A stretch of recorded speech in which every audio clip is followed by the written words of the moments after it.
আজকে আমি সদ্য মুক্তি পাওয়া একটি Korean viral drama series explain করতে যাচ্ছি। ফ্যান্টাসি থ্রিলার জনরার এই ড্রামাটির নাম হলো এস লাইন। আর শুরুতেই বলে রাখা ভালো যে এই ড্রামাটি শুধুমাত্র অ্যাডাল্টদের জন্য। 18-র নিচে যারা আছো তারা এই ভিডিওটিকে স্কিপ করে যাও। তো গল্পটি এমন একটি লাল রেখাকে ঘিরে, যে রেখা শুধুমাত্র তাদের মাথার উপরেই দেখা যায় যারা একে অপরের সাথে শারীরিক সম্পর্কে জড়িয়েছিল এবং শারীরিক সম্পর্কে রয়েছে। গল্পে শিন নামের একটি মেয়ের অদ্ভুত এক সুপারন্যাচুরাল পাওয়ার ছিল। সে ওই লাল রেখার মাধ্যমে দেখতে পেত কে কতগুলো এবং ঠিক কার সাথে শারীরিক সম্পর্কে রয়েছে। কিন্তু ঘটনার সূত্রপাত হয় যখন ব্ল্যাক মার্কেটে এমন একটি চশমা বের হয় যেটার মাধ্যমে যে কেউ এই অদৃশ্য লাল রেখা দেখতে পারবে, যার ফলে ভেঙে যেতে থাকে সম্পর্ক আর শহরে বাড়তে থাকে ক্রাইম। কিন্তু এই লাল রেখা কারা এবং কিভাবে তৈরি করলো, কারাই বা এমন অদ্ভুত চশমা বের করলো এবং শিন কিভাবে এই অদ্ভুত শক্তি পেল, সেই সবকিছুর বিস্তারিত জানবো আমরা। তো চলুন আর কথা না বাড়িয়ে এক্সপ্লেন করা যাক এস লাইন ড্রামাটি। গল্পের শুরুতেই আমরা শিন নামের একটি মেয়েকে দেখতে পাই, যে বাইরের একটি গাড়ির হর্নের আওয়াজে ঘুম থেকে উঠে যায় আর বাইরে বেরিয়ে একটি স্কুল পড়ুয়া মেয়েকে দেখতে পায়। মেয়েটির নাম হলো কাং, যে স্কুলে যাচ্ছিল আর তার আঙ্কেল তাকে কারে উঠতে বলছিল, কিন্তু কাং কোন এক কারণে রেগেছিল, এজন্য সে কারে না উঠে হেঁটেই চলে যায়। কিন্তু অদ্ভুতভাবে তাদের মাথার ওপরে এক ধরনের লাল রেখা দেখা যাচ্ছিল, যেটা শুধুমাত্র শিনই দেখতে পাচ্ছিল। মেয়েটির উপরে একটা রেড লাইন ছিল আর তার আঙ্কেলের উপরে অসংখ্য রেড লাইন ছিল। আর এটার অর্থ হলো মেয়েটি একজনের সাথে সেক্সুয়াল রিলেশনশিপে ছিল আর তার আঙ্কেল অনেকজনের সাথে সেক্সুয়ালি রিলেশনশিপে ছিল অথবা আছে, আর এজন্য এই রেড লাইনকে বলা হয় এস লাইন। তখন সামনের বারান্দায় একজন মহিলার মাথায়ও সে অনেকগুলো এস লাইন দেখতে পায়। মহিলাটি তাকে হাই বললে শিন ভয়ে তাড়াতাড়ি জানালা লাগিয়ে দেয়। শিন জন্ম থেকেই এই অদ্ভুত রহস্যময় শক্তির অধিকারী ছিল। সে যে কোনো মানুষের সেক্সুয়াল রিলেশনশিপের ব্যাপারে এই রেড লাইনের মাধ্যমে জানতে পারত, কিন্তু শিন এটাকে অভিশাপ মনে করত। সে সারাদিন ঘরেই বসে থাকত। শিন ব্যাকগ্রাউন্ডে বলে, আমাদের জীবনে এমন কিছু জিনিস আছে যেটা আমাদের একদমই দেখা উচিত নয়। আমি এই লাইনগুলো জন্মের পর থেকেই দেখতে পাই, আর বড় হওয়ার সাথে সাথে আমি এই লাইনগুলোর মানে বুঝতে পারি, আর এই লাইনগুলো শুধু আমিই দেখতে পেতাম। ছোটবেলায় সে তার বাবার মাথায়ও এরকম অনেকগুলো লাইন দেখেছিল। সে ওগুলো ধরার চেষ্টা করত কিন্তু পারত না। সে তার বাবা, মা এবং তার আন্টির ছবি ড্রয়িং করেছিল এবং তার বাবার রেড লাইনের সাথে তার আন্টির রেড লাইন জুড়ে দিয়েছিল। সে যেটা দেখেছিল সেটাই এঁকেছিল। শিন বলে, আমি সে যার জন্য আমার মা পাগল হয়ে গেছিল, আর আমার জন্যই আমার মা বাবাকে হত্যা করে ফেলেছিল। আমি সেই রেড লাইনগুলোকে স্বাভাবিকভাবেই নিয়েছিলাম, কিন্তু ধীরে ধীরে আমি বুঝতে পারি যে রেড লাইনগুলো আমি দেখতে পাই এটার জন্য মানুষ মারাও যেতে পারে। আর তাই আমি সিদ্ধান্ত নেই যে আমি চুপ হয়ে থাকবো, চোখ বন্ধ করে থাকবো, আর এই ব্যাপারে কাউকে কিছুই বলবো না, আর না আমি রেড লাইনগুলো দেখবো। সময়ের সাথে সাথে আমি নিজেকে অভিশপ্ত মনে করতে থাকি, তাই জীবনের কাছে হার মেনে নিয়েছিলাম আর অনেকবার আত্মহত্যা করার চেষ্টা করেছি, কিন্তু অদ্ভুতভাবে আমার কিছুই হতো না আর আমি মারা যেতে পারতাম না। মনে হচ্ছিল কেউ ইচ্ছাকৃত আমার সাথে এমন করছে, আর আমি প্রত্যেকবারই বেঁচে যেতাম। যেহেতু আমাকে বেঁচে থাকতে হবেই, তাই যখন আমি একদম একা হয়ে গেলাম তখন আমি সিদ্ধান্ত নেই যে আমি আমার প্রশ্নের উত্তর খুঁজে বের করব। কেন এই লাইনগুলো আমি দেখতে পাই? লাইনগুলো কে তৈরি করলো? আমি ছাড়াও কি আরো কেউ আছে যে এই লাইনগুলো দেখতে পারে? আর কিভাবে আমি এই অভিশাপ থেকে মুক্তি পাবো? এই সকল প্রশ্নের উত্তর আমাকে খুঁজে বের করতেই হবে। সে এইসবই ভাবছিল, আর তখনই সামনের বাড়ির মহিলাটি এসে তার দরজায় কলিং বেল বাজায়। দরজার ফুটো দিয়ে মহিলাটিকে দেখে সে হঠাৎ চমকে ওঠে। মহিলাটি তাকে বলে, আমরা কিছুদিন হলো সামনের অ্যাপার্টমেন্টে উঠেছি। আমি শুধু তোমাকে কিছু ফ্রুট দিতে এখানে এসেছিলাম। কিন্তু শিন কিছুতেই দরজা খুলে না। সে বলে এগুলো নষ্ট হওয়ার আগে খেয়ে নিবে। এই বলে ফলগুলো বাইরে রেখে সে চলে যায়। আর তার একটু পরে শিন সামান্য একটু দরজা খুলে ফলগুলো নিয়ে খেতে থাকে। আর এরপর আমরা সেই কারে থাকা ব্যক্তিকে দেখতে পাই, মানে কাঙের আঙ্কেল, যার নাম হলো জিউক। জিউক পেশায় একজন পুলিশ অফিসার ছিল, কিন্তু তার চরিত্রে সমস্যা ছিল। মানে সে প্লেবয় টাইপের ছেলে ছিল। প্রত্যেকটা দিনই সে আলাদা আলাদা মেয়েদের সাথে ডেট করত, এমনকি সে তার কলিগদের সাথেও ফিজিক্যাল হতো। যাই হোক, এরপর তারা একটি ক্রাইম স্পটে আসে যেখানে একজন মহিলাকে মার্ডার করা হয়েছিল। তারা ওই জায়গাটা ভালোভাবে পর্যবেক্ষণ করে দেখে। তখন আরেকজন পুলিশ এসে বলে যে সিসিটিভি চেক করে সে দেখেছে যে গত রাতে একটি ফুড ডেলিভারি বয় এখানে এসেছিল যার মাথায় হেলমেট ছিল। তারা ভেবে পায় না যে মহিলাটিকে কেন মেরে ফেলা হলো। না তার টাকা পয়সা চুরি হয়েছে, আর না তার ওপরে যৌন নির্যাতন হয়েছে। জিউকের কলিগ বলে হয়তো এটা কোনো সাইকো কিলারের কাজ। জিউক বলে একজন ফুড ডেলিভারি বয় এটা করতে পারে বলে আমার মনে হয় না, কিন্তু সে তাকে জানায় যে মহিলাটি কোনো খাবার অর্ডারই করেনি। এরপর শিন খবরে এই নিউজটা দেখতে পায় যে উদাং অ্যাপার্টমেন্টে একজন মহিলাকে মার্ডার করা হয়েছে। সে তখন ভিডিও ফুটেজে ওই ডেলিভারি বয়কে দেখতে পায় যার মাথায় একটি মাত্র রেড লাইন ছিল। এটা দেখে শিন অবাক হয়ে যায়, কারণ সাধারণত কারো একটা এস লাইন থাকে না, একটার বেশি থাকে। আর এই ড্রামাটির মাধ্যমে পরিচালক কোরিয়ানদের সেক্স লাইফ কেমন হয় সেটা ভালোভাবেই তুলে ধরেছেন। আর এরপর শিন ওই হেলমেট পরা ব্যক্তিকে দেখতে পায় যে তার সামনের অ্যাপার্টমেন্টে ঢুকে পড়ে। এটা যে সেই ব্যক্তি সেটা শিন তার এস লাইন দেখেই বুঝতে পেরেছে। এটা দেখে শিন তাড়াতাড়ি করে তার ফোনে চার্জ দেয় পুলিশকে কল করবে বলে। যে মহিলাটি তাকে ফল দিয়ে গিয়েছিল লোকটি সেই অ্যাপার্টমেন্টে যায়। শিন ভাবে মহিলাটির হয়তো ক্ষতি হতে পারে, তাই সে তাড়াতাড়ি করে ইমার্জেন্সি লাইনে কল করে বলে হেলমেট পরা সেই ব্যক্তি এখন ঠিক আমার বাড়ির সামনেই রয়েছে। কিন্তু শিন দেখে লোকটি ওই ভদ্রমহিলার সাথে রোমান্স করছে, যেটা দেখে শিন ভাবে এটা হয়তো মহিলাটির হাজবেন্ড বা বয়ফ্রেন্ড। সে যাকে মনে করেছিল এটা সেই লোক নয়, এজন্য সে আর কিছু না বলে কল কেটে দেয়। শিন তখন ওখান থেকে দাঁড়িয়ে তাদের ঘটনা দেখতে থাকে। আর আমরা দেখতে পাই যে তারা ইন্টিমেট হওয়ার পরে লোকটার মাথায় আরো একটি এস লাইন গজিয়ে মহিলাটির এস লাইনের সাথে জুড়ে যায়।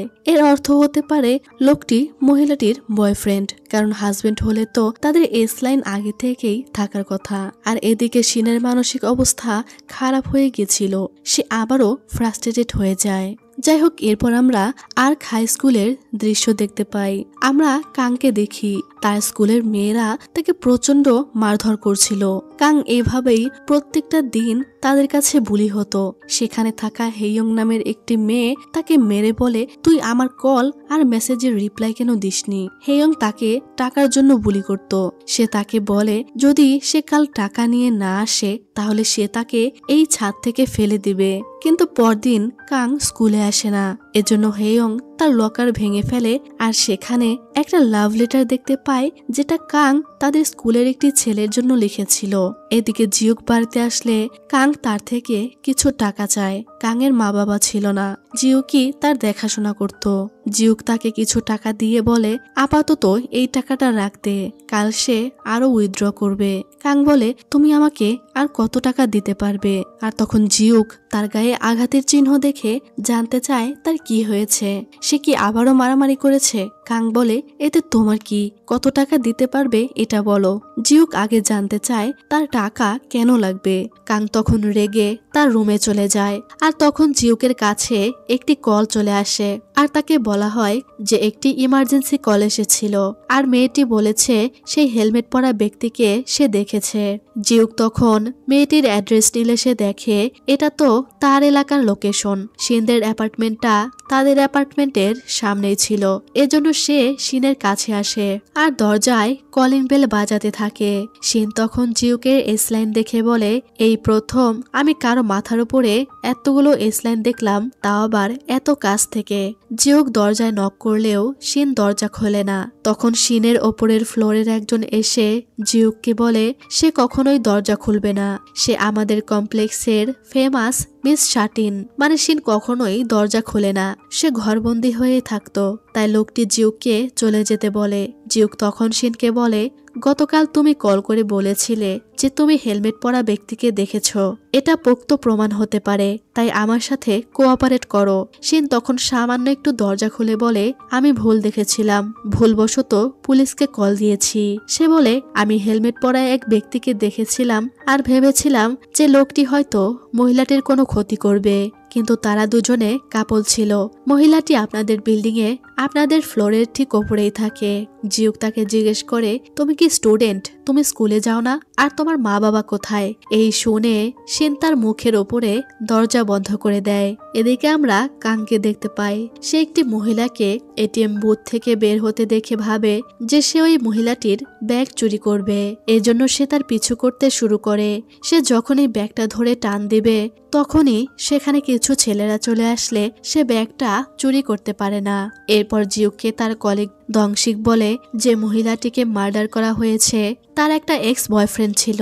সে আর্ক হাই স্কুলের ম্যাথ টিচার ছিল, যার নাম হলো জংমিন। আর জংমিনকেও স্কুল থেকে বের করে দেওয়া হয়েছিল ডেটিং ভায়োলেন্সের জন্য। সে তাকে জংমিনের ছবি দেখালে জিওকের মনে পড়ে এটা তো সেই ব্যক্তি যে তাকে বলছিল শিন ঘরের বাইরে বের হয় না। তারা ওই টিচারের সাথে দেখা করতে যাবে, আর ঠিক তখনই জিওকের কাছে একটি কল চলে আসলে সে তাড়াতাড়ি হসপিটালে চলে আসে, কারণ তার বাবা হসপিটালে ভর্তি ছিল। সে দেখে তার বাবা হসপিটালের ছাদ থেকে ঝাঁপ দিয়ে আত্মহত্যা করতে যাচ্ছে, যা দেখে জিউক তাকে না থামিয়ে বলে এটাই ঠিক হবে। তখন হসপিটালের স্টাফরা এসে তার বাবাকে নিয়ে যায়। এদিকে দংশিক একাই ওই টিচার জংমিনের অ্যাপার্টমেন্টে চলে আসে আর সবকিছু সার্চ করতে থাকে। সে জিউককেও কল করে ডেকে নেয়, আর তখনই জংমিন তার উপরে হামলা করে দেয়। এদিক থেকে জিউকও বুঝতে পারে যে দংশিকের ওপরে কেউ অ্যাটাক করেছে, এজন্য সে তাড়াতাড়ি যেতে থাকে। জংমিন তাকে মেরে অজ্ঞান করে দেয়, আর এরপর সে বেরিয়ে ওই মহিলাটির অ্যাপার্টমেন্টের দিকে যেতে থাকে। শিন দেখে লোকটির মাথায় একটি এসলাইন আছে, যেটা ওই মহিলাটির রুমের দিকে ইশারা করছে। এটা দেখে সে বুঝতে পারে এটাই হলো সেই ব্যক্তি যাকে সে সেদিন টিভিতে দেখেছিল।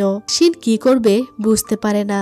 সে একটি ছুরি নিয়ে মহিলাটিকে সাহায্য করার জন্য বের হয়, কিন্তু সে এত বেশি দুর্বল ছিল যে সে কাঁপতে থাকে, আর ভয়ে সে অজ্ঞান হয়ে মাটিতে লুটিয়ে পড়ে। তখন শিন কল্পনায় তার মাকে দেখতে পায়।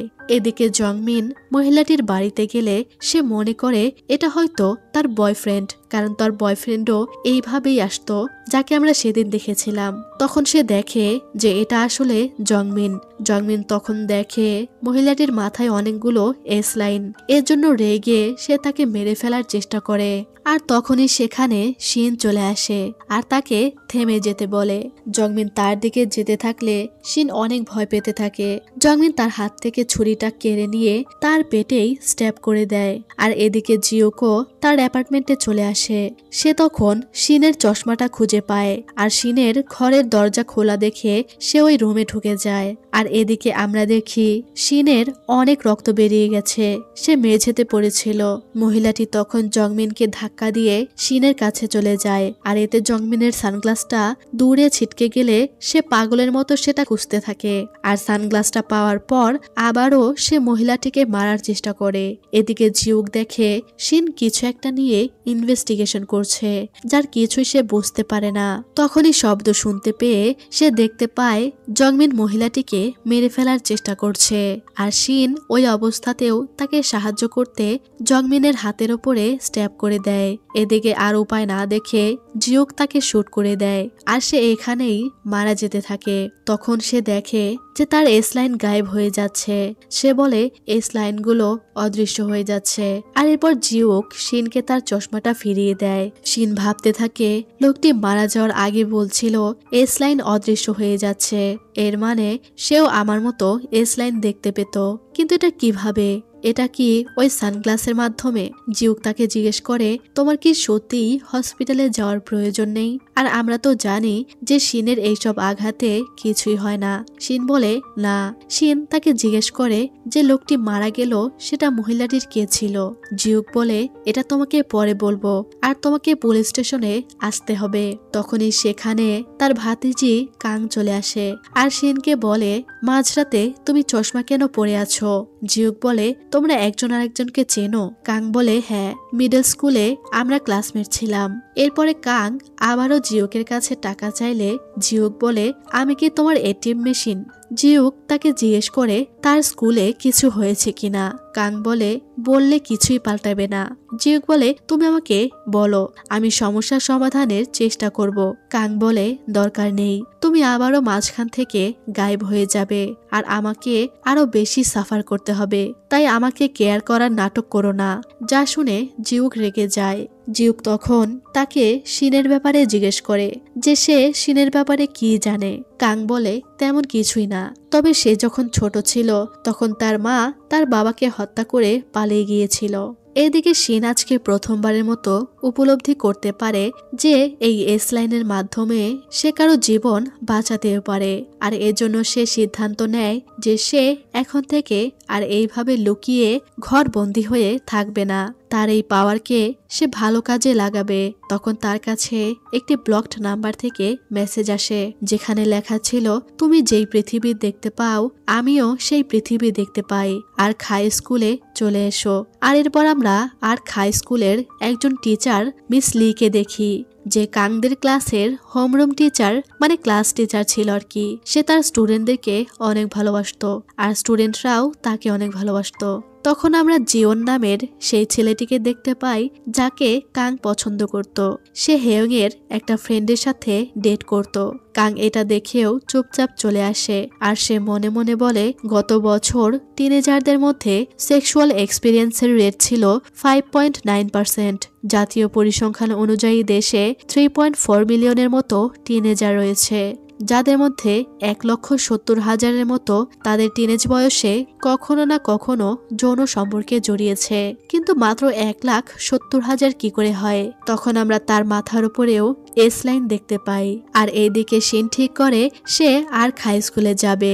সে তার রুমের গ্লাসের সাথে যত কাগজ লাগিয়ে রেখেছিল সব খুলে ফেলতে থাকে। পরদিন কাং স্কুলে এসে তার ক্লাসে গিয়ে দেখে তার ক্লাসমেটরা তাকে উত্তপ্ত করার জন্য বোর্ডে তার আর জিওনের ছবি এঁকে রেখেছিল।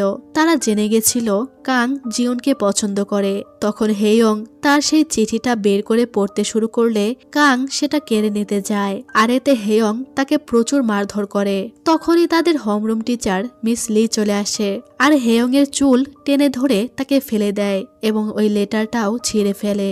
এরপর মিস লি কাংকে বলে, ভায়োলেন্স করাটা ক্রাইম, যদি তুমি এভাবে চলতে থাকো তাহলে আমি আর তোমার পাশে থাকতে পারবো না। কাং তখন ফিস করে বলে, আমি তাকে মেরে ফেলবো। তখন সে টিচারকে বলে সে এখন বাড়ি চলে যেতে চায়। আর বাড়ি যাওয়ার সময় সে দেখে তার ভাঙা লকারটায় কেউ একটা সানগ্লাস রেখে গেছে। কাং এদিক ওদিক দেখে অবাক হয়ে সানগ্লাসটা হাতে নেয় আর বাড়ি এসে সেটা পরে দেখে তো সে শকড হয়ে যায়। সে তার মাথার উপরে একটা এস লাইন দেখে সেটা ধরার চেষ্টা করতে থাকে। সে বুঝতে পারে না যে এটা কি জিনিস। তখন সেখানে জিউক এলে জিউকের মাথার উপরে এতগুলো এস লাইন দেখে সে ভয়ে চিৎকার করে ওঠে আর দৌড়ে সে বাইরে চলে আসে।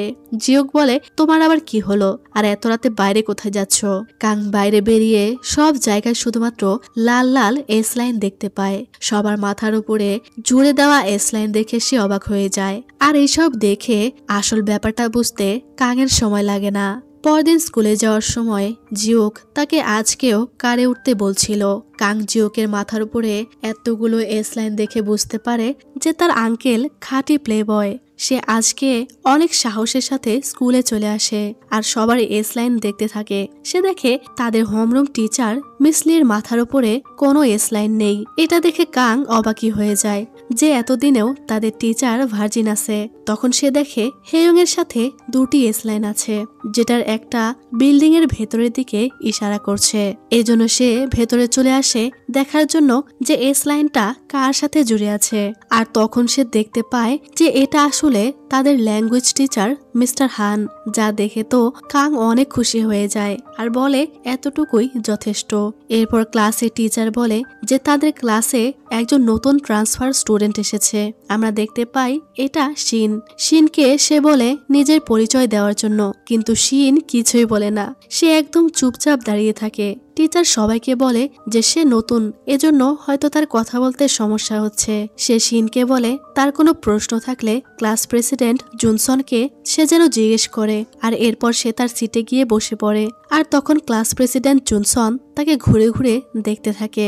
কাং তাকে এখানে দেখে অবাক হয়ে যায়। যাই হোক, এরপর জিউক তার কলিগকে বলে বুঝতে পারছি না জংমিন এই খুনগুলো কেন করেছে, কোনো ক্লু পাচ্ছি না। তার কলিগ বলে খুনি তো ধরা পড়েছে, তাহলে এসব জেনে আর লাভ কি? জিউক বলে না, কিছু একটা মিস হচ্ছে। তার কলিগ বলে জংমিনকে আর হাই স্কুল থেকে বের করে দেওয়া হয়েছিল ডেটিং ভায়োলেন্সের জন্য, তাই সে একটি একাডেমিতে ম্যাথ পড়াতো। তখন সে তার ছবিটায় চোখে চশমা দেখে হঠাৎ মনে পড়ায় সে জংমিনের চশমাটা খুঁজতে শুরু করে, কিন্তু অনেক খুঁজেও সে এভিডেন্স বক্সের মধ্যে চশমাটা পায় না। এরপর সে আর্ক স্কুলে চলে আসলে তার মিস লির সাথে দেখা হয়। জিউক তার পরিচয় দিলে মিস লি বলে আপনি কি কাংয়ের বাবা? জিউক বলে বাবা নই, আমি তার আঙ্কেল। মিস লি বলে এজন্যই তো বলি আপনি এত ইয়াং কি করে। এরপর জিউক তাকে বলে সে কাংয়ের ব্যাপারে কথা বলতে এখানে আসেনি। সে বলে জংমিন নামের একজন টিচার গত বছরে এই স্কুলে ম্যাথ পড়াতো, সে একটা মার্ডার কেসের সাথে জড়িত। এই শুনে মিস লি অবাক হয়ে যায় আর বলে বিশ্বাসই হচ্ছে না যে সে কাউকে মেরে ফেলতে পারে। জিউক তাকে জিজ্ঞেস করে যে জংমিন কি আগে কখনো সানগ্লাস ব্যবহার করতো কিনা। মিস লি বলে আমি তাকে কখনোই সানগ্লাস পরতে দেখিনি। এরপর জিউক চলে যাওয়ার সময় সে মিস লিকে শার্টের বোতাম আটকাতে বললে মিস লি তাড়াতাড়ি বোতাম আটকায়। আর আমরা তো জানি জিউকের চোখ একটু বেশি গভীরে থাকে। এদিকে হেয়ং কাংকে থাপ্পড় মারলে তার সানগ্লাসটা পড়ে যায়। কাং সেটা তুলে আবারও পরে। হেয়ং তাকে আবারও মারতে গেলে কাং এবারে তাকে আটকায় আর বলে আমার কাছে কোনো টাকা নেই তোমাকে দেওয়ার জন্য, তাই আমাকে আর বিরক্ত করবে না। তার এই কথায় হেয়ং অবাক হয়ে যায় আর বলে তুই কি আমার হাতে মরতে চাস? তোর তো একদমই লজ্জা নেই দেখছি। কাং বলে আমি কেন লজ্জা পাবো? লজ্জা তো তোমার করা উচিত, তাই না? হেয়ং বলে আমি কেন লজ্জিত হব, বল আমায় কি করেছি আমি। সে তখন তাকে একটি লাথি মেরে ফেলে দেয় আর তখনই সেখানে শিন এসে তাকে থামতে বলে। এতে হেয়ং রেগে তার উপরে হামলা করে দেয় আর তখন শিন তার টাই টেনে ধরে ছাদ থেকে ঝাঁপ দিতে চায়। শিন তাকে বলে আমি তো এখান থেকে পড়বই, সাথে তোকে নিয়েই ঝাঁপ দিব। এই বলে সে তাকে নিচের দিকে টানতে থাকে আর এতে হেয়ং তো অনেক ভয় পেয়ে যায়। শিন বলে আমাকে কথা দাও যে আর কখনো আমাদের বিরক্ত করতে আসবে না। আর এরপর সে হেয়ংকে ছেড়ে দেয়। হেয়ং ভয়ে সেখান থেকে চলে যায়। কাং বলে আমার ঝামেলায় তোমাকে কে নাক গলাতে বলেছে? আমি তোমায় বলেছি আমায় সাহায্য করতে। শিন বলে তুমি কি এখনো আমার উপরে রেগে আছো? কাং বলে আমি তোমার উপরে কেন রেগে থাকবো, আর এখন থেকে আমার ঝামেলা থেকে তুমি দূরে থাকবে। এই বলে সে তাকে তার সাথে যেতে বলে। আর এরপর জিউক একটি বারে এসে বারটেন্ডারকে জংমিনের ছবি দেখিয়ে জানতে চায় সে তাকে চেনে কিনা। লোকটি বলে সে তাকে চেনে, সে প্রায়ই এখানে এসে একাই ড্রিঙ্কস করত আর নিজে নিজেই কথা বলতো। ধীরে ধীরে তার নিজের সাথে কথা বলাটা অনেক বেড়ে যায়। সে সব সময় কিছু একটা গুনতো, 1 2 3 ঠিক এইভাবে। একদিন তো এই কারণে একজন ব্যক্তি তাকে ধরে পিটিয়েছিল আর সে একটা সানগ্লাসও ব্যবহার করত। এদিকে কাং হেয়ং এর পিছু নেয়। হেয়ং তার টিচার বয়ফ্রেন্ড মানে মিস্টার হানের সাথে দেখা করতে এসেছিল। কাং তখন তাদের দুজনের ছবি তুলে নেয় আর এরপর তারা দুজনে মিসাং নামের ওই মোটেলে চলে যায়। কাং তখন তাদের ছবি হেয়ং এর কাছে পাঠিয়ে দেয়, কিন্তু হেয়ং এই ব্যাপারে মিস্টার হানকে কিছুই বলে না। আর মিস্টার হানকে বলে যদি সবাই জেনে যায় যে আমরা ডেট করছি তাহলে আপনি কি করবেন? সে তো জোশের ঠেলায় বলে দেয় আমি তোমাকে নিয়ে পালিয়ে যাব। কাং দেখে ইয়ং তাকে উল্টে মেসেজ করে বলেছে যে তুই হয়তো জানিস না যে মাইনরের সাথে টিচার সম্পর্কে জড়ালে টিচারের শাস্তি হবে, কিন্তু তার কিছুই হবে না। কাং তখন ভাবে যে সে কি করবে, কারণ সে এতে হেয়ং এর কোনো ক্ষতি করতে পারবে না। আর তখন সে টিচারকেই ব্ল্যাকমেল করার চিন্তা করে। পরদিন মিস্টার হান টিচার্স রুমে বসেছিল আর তখনই কাং তাকে ওই ছবিটা পাঠিয়ে দেয়, যা দেখে মিস্টার হান অনেক ভয় পেয়ে যায়। কাং তাকে মেসেজ করে বলে 20 মিলিয়ন ওন ক্যাশে রেডি করতে। স্কুল থেকে বাড়ি ফেরার পথে সে শিনকে জিজ্ঞেস করে 20 মিলিয়ন কি সিকিউরিটি ডিপোজিটের জন্য যথেষ্ট কিনা। আমি এখান থেকে চলে যেতে চাই, এমনিতেও আমাকে একাই থাকতে হবে কারণ আমার কোনো ফ্যামিলি নেই। শিন বলে কেন, তোমার আঙ্কেল তো আছে। সে বলে আঙ্কেল কিভাবে আমার ফ্যামিলি হলো, আর এমনিতেও সে আমাকে একদমই কেয়ার করে না। শিন বলে তোমার তাও অন্তত আঙ্কেল আছে। কাং বলে তোমার কি মনে হয় তোমার মা এখনো জীবিত আছে? শিন বলে জানি না। রাতে শিন জানালা দিয়ে অন্যদের ফ্যামিলি দেখতে থাকে। সে তার জীবনে অনেক বেশি একা ছিল, সে পরিবারকে অনেক মিস করত। এরপর দেখি মিস্টার হান হেয়ংকে বকাবকি করছিল কারণ হেয়ং সবসময় ক্লাসে পড়ে পড়ে ঘুমায়। এরপর তারা আলাদা কথা বলতে গেলে হেয়ং বলে আমার উপরে এইভাবে চিৎকার করার কারণটা কি? মিস্টার হান বলে তুমি কারণটা ভালো করেই জানো, ছবিগুলো আমাকে পাগল করে দিচ্ছে। হেয়ং বলে এটা আমাদের ক্লাসের কাং নামের একটি মেয়ে করেছে। মিস্টার হান বলে সে কিভাবে আমাদের সম্পর্কে জানলো? হেয়ং বলে আমি কি করে জানবো, আমিও তো ভিকটিম তাই না? আর এরপর দেখি অন্যান্য টিচারদের কাছেও কাং এইভাবে ছবি পাঠিয়ে ব্ল্যাকমেল করতে শুরু করে। কাং পুরো স্কুলের মধ্যে অনেক ফেমাস হতে থাকে আর সে তার পছন্দের ছেলে জিওনের সাথেও ডেট করতে শুরু করেছিল। ভোলা ভালা কাং হঠাৎ করেই ভিলেন হয়ে ওঠে। তার অ্যাটিটিউড দেখে শিন তাকে সন্দেহ করতে শুরু করে। ওয়াশরুমে এসে শিন তার সানগ্লাসটা হাতে নিয়ে দেখে আর বলে তুমি এটা পড়লে কিছু দেখতে পাও তাই না? কাং বলে বোকার মতো এসব কি বলছো? শিন বলে রেড লাইন্স দেখতে পাও। এটা শুনে কাং অনেক অবাক হয়ে যায় আর বলে তুমিও কি এটা দেখতে পাও? শিন মাথা নেড়ে হ্যাঁ বললে কাং বলে তাহলে বলো তো আমার মাথার উপরে কয়টা রেড লাইন আছে? শিন বলে একটা। শিন আরো অনেকের এস লাইন সম্পর্কে বললে কাং তার কথা বিশ্বাস করে আর বলে তুমি কি করে দেখতে পাও? শিন বলে তুমি এই সানগ্লাস কোথায় পেয়েছো সেটা বলো। সে বলে কেউ আমার লকারে রেখে গেছিল, আমি জানি না এটা কার। কাং তার সানগ্লাস ফেরত চাইলে শিন বলে এটা বিপজ্জনক, এটা তোমার ক্ষতি করতে পারে। তোমার বাড়ির পাশে যে ঘটনা ঘটেছিল সেই লোকটিও এই সানগ্লাস ব্যবহার করত আর সে এস লাইন দেখতে পেত। কাং বলে এস লাইন, তাদের নামও আছে, এটা তো আমার জানা ছিল না। সে তার হাত থেকে ওটা কেড়ে নিয়ে বলে এতে কিছুই যায় আসে না যে এটা কার, কিন্তু এখন এটা আমার কাছে আছে, এর মানে এটা শুধুমাত্র আমারই। বাড়ি ফেরার পথে কাং বলে তুমি কি জানো এস লাইন থেকে কিভাবে মুক্ত হওয়া যায়? তখন শিনের তার বাবার কথা মনে পড়ে যে মারা যাওয়ার পর এস লাইন গায়েব হয়ে গিয়েছিল। শিন বলে তুমি কি এই সানগ্লাস তোমার কাছেই রেখে দিতে চাচ্ছ? কাং বলে অবশ্যই, আমি তাদেরকে হাড়ে হাড়ে বুঝিয়ে দিতে চাই যে তারা কতটা জঘন্য। রাতে কাং জিওনের সাথে ডেটে যায়। তারা ব্যস্ত সময় পার করছিল আর তখনই তার কাছে একটি মেসেজ আসে। কাং দেখে মিস্টার হান তাকে মেসেজ করে বলেছে আজকে মাঝরাতে স্কুলের ছাদে দেখা করতে, সে তার টাকা জোগাড় করে ফেলেছে।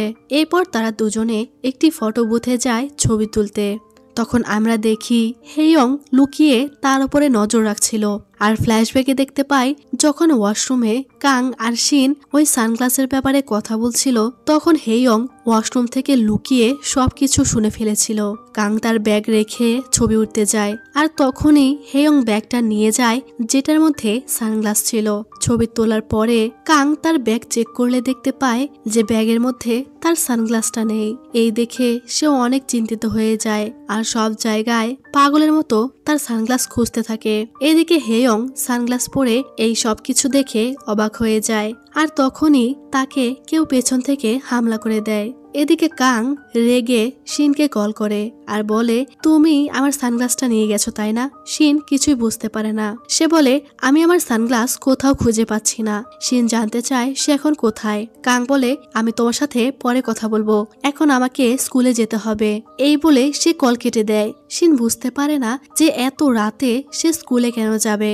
স্কুলের ছাদে আসলে সে মিস্টার হানকে দেখতে পায়। মিস্টার হান তাকে জিজ্ঞেস করে সে এখানে আসার সময় কেউ তাকে দেখেনি তো? কাং বলে আমার টাকা কোথায়? মিস্টার হান তাকে মিনতি করে বলে যে তার কাছে এত টাকা নেই, তার একটা সন্তান আছে আর আরো একটা হতে যাচ্ছে। যদি তাকে চাকরি থেকে বের করে দেয় তাহলে তার ফ্যামিলির কি হবে? আর টিচারের অল্প বেতনে সে এত টাকা কোথা থেকে আনবে? কাং বলে, আপনি ভালো করেই জানতেন যে হেয়ং আমাকে বুলি করত, কিন্তু তারপরও আপনারা সবাই দেখেও সব না দেখার ভান করে গেছেন, শুধুমাত্র হেয়ং এর জন্য, তাই না? মিস্টার হান তখন তার থেকে ক্ষমা চায়। কাং বলে, আমাকে হাসাবেন না। আর তখনই মিস্টার হান দেখে তার ওয়াইফ তাকে মেসেজ করেছে। তার ওয়াইফের কাছে কেউ এই ছবিটা পাঠিয়ে দিয়েছিল। সে সবকিছু জেনে গেছে আর তার কাছে এই সবকিছুর এক্সপ্লেন চাইছে, যা দেখে মিস্টার হান রেগে যায় আর বলে, তুমি ইতিমধ্যেই তাকে এটা পাঠিয়ে দিয়েছ।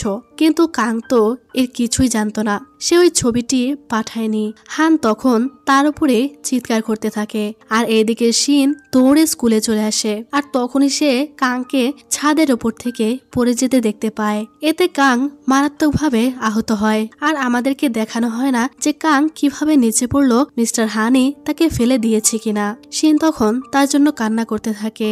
এরপর সে তাকে তাড়াতাড়ি হসপিটালে নিয়ে আসে। সেখানে জিউক এসে জানতে চায় কাং কোথায়। শিন বলে, অপারেশন থিয়েটারে। জিউক বলে, এত রাতে তোমরা স্কুলে কি করছিলে? সে বলে, আমি কাংকে খুঁজতে সেখানে গিয়েছিলাম। সে আমাকে কল করেছিল, বলেছিল যে সে স্কুলে যাচ্ছে। জিউক বলে, সে এই সময়ে কেন স্কুলে যাবে? শিন বলে, সেটা আমি জানি না। জিউক তখন বসে কাং এর জন্য কান্না করতে থাকে। শিন তখন বলে, আমি নিশ্চিত নই, কিন্তু আমার মনে হয় কাং সুইসাইড করেনি। সে অনেক খুশি ছিল, সে এমনটা করতে পারে না।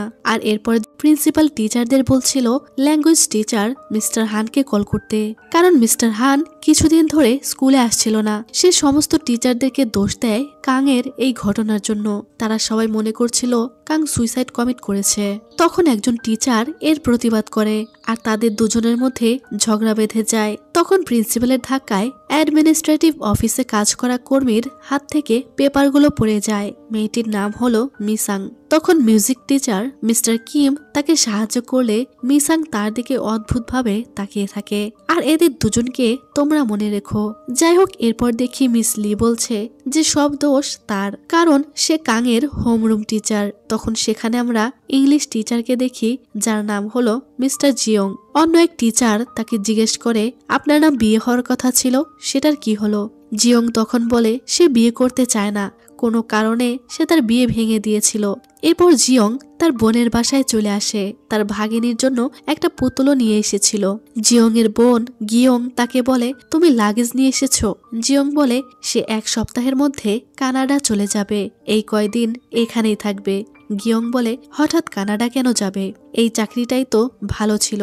জিয়ং বলে, বিদেশে চলে যাওয়া না পর্যন্ত স্কুলে চাকরি চালিয়ে যাব। আর আমি এখানে থাকলে কি দুলাভাইয়ের কোনো সমস্যা আছে? গিয়ং বলে, অবশ্যই না, তুমি আমার ভাই আর তুমি তো এই বাড়িতে প্রথম আসলে। এদিকে আমরা দেখি কাং কোমায় চলে গেছিল।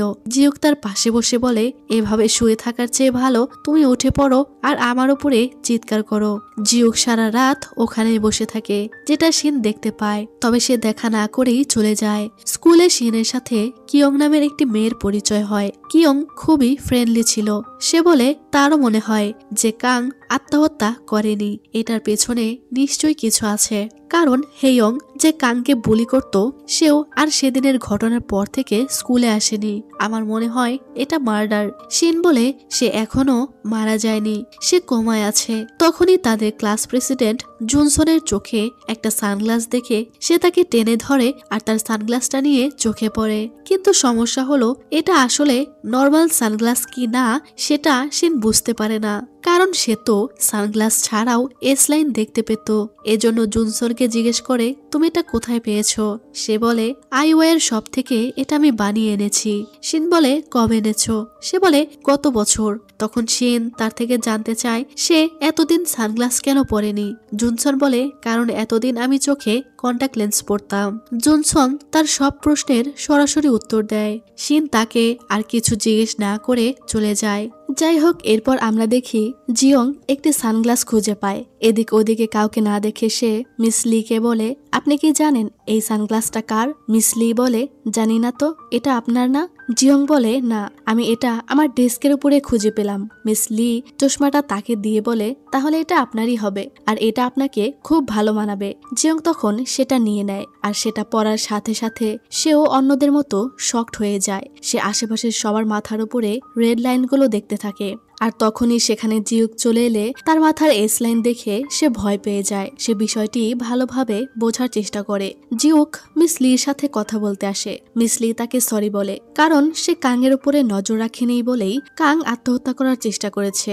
জিউক তখন বলে, আপনারও এটাই মনে হয় যে সে সুইসাইড কমিট করেছে? জিউক বলে, এখনো পর্যন্ত এটাকে সুইসাইড মনে হচ্ছে না। মিস লি বলে, তার কোনো সাহায্য লাগলে সে যেন তাকে বলে। জিউক বলে, যারা কাংকে বিরক্ত করত তারা কি এখন স্কুলেই আছে? মিস লি বলে, তাদেরকে খুঁজে পাওয়া যাচ্ছে না। যা শুনে জিউক অবাক হয়ে যায়। তখন কাংয়ের ছবি দেখিয়ে জিওনের ব্যাপারে সে জানতে চায় আর এরপর জিওনকে জিজ্ঞাসাবাদের জন্য ডাকা হয়। জিউক জানতে চায় কাংয়ের সাথে তার কি সম্পর্ক ছিল। জিওন বলে, আমাদের মধ্যে কোনো সম্পর্ক ছিল না। জিউক তাদের ছবিগুলো দেখিয়ে বলে, যদি সম্পর্ক না থাকতো তাহলে তুমি তার সাথে ডেটে কেন গিয়েছিলে? জিয়ন বলে, সেই আমাকে যেতে বলেছিল। জিউক তখন বলে, সে যেতে বলল আর তুমি তার কথায় রাজি হয়ে গেলে? সে বলে, হ্যাঁ, আমার কাছে ব্যাপারটা ইন্টারেস্টিং মনে হয়েছিল।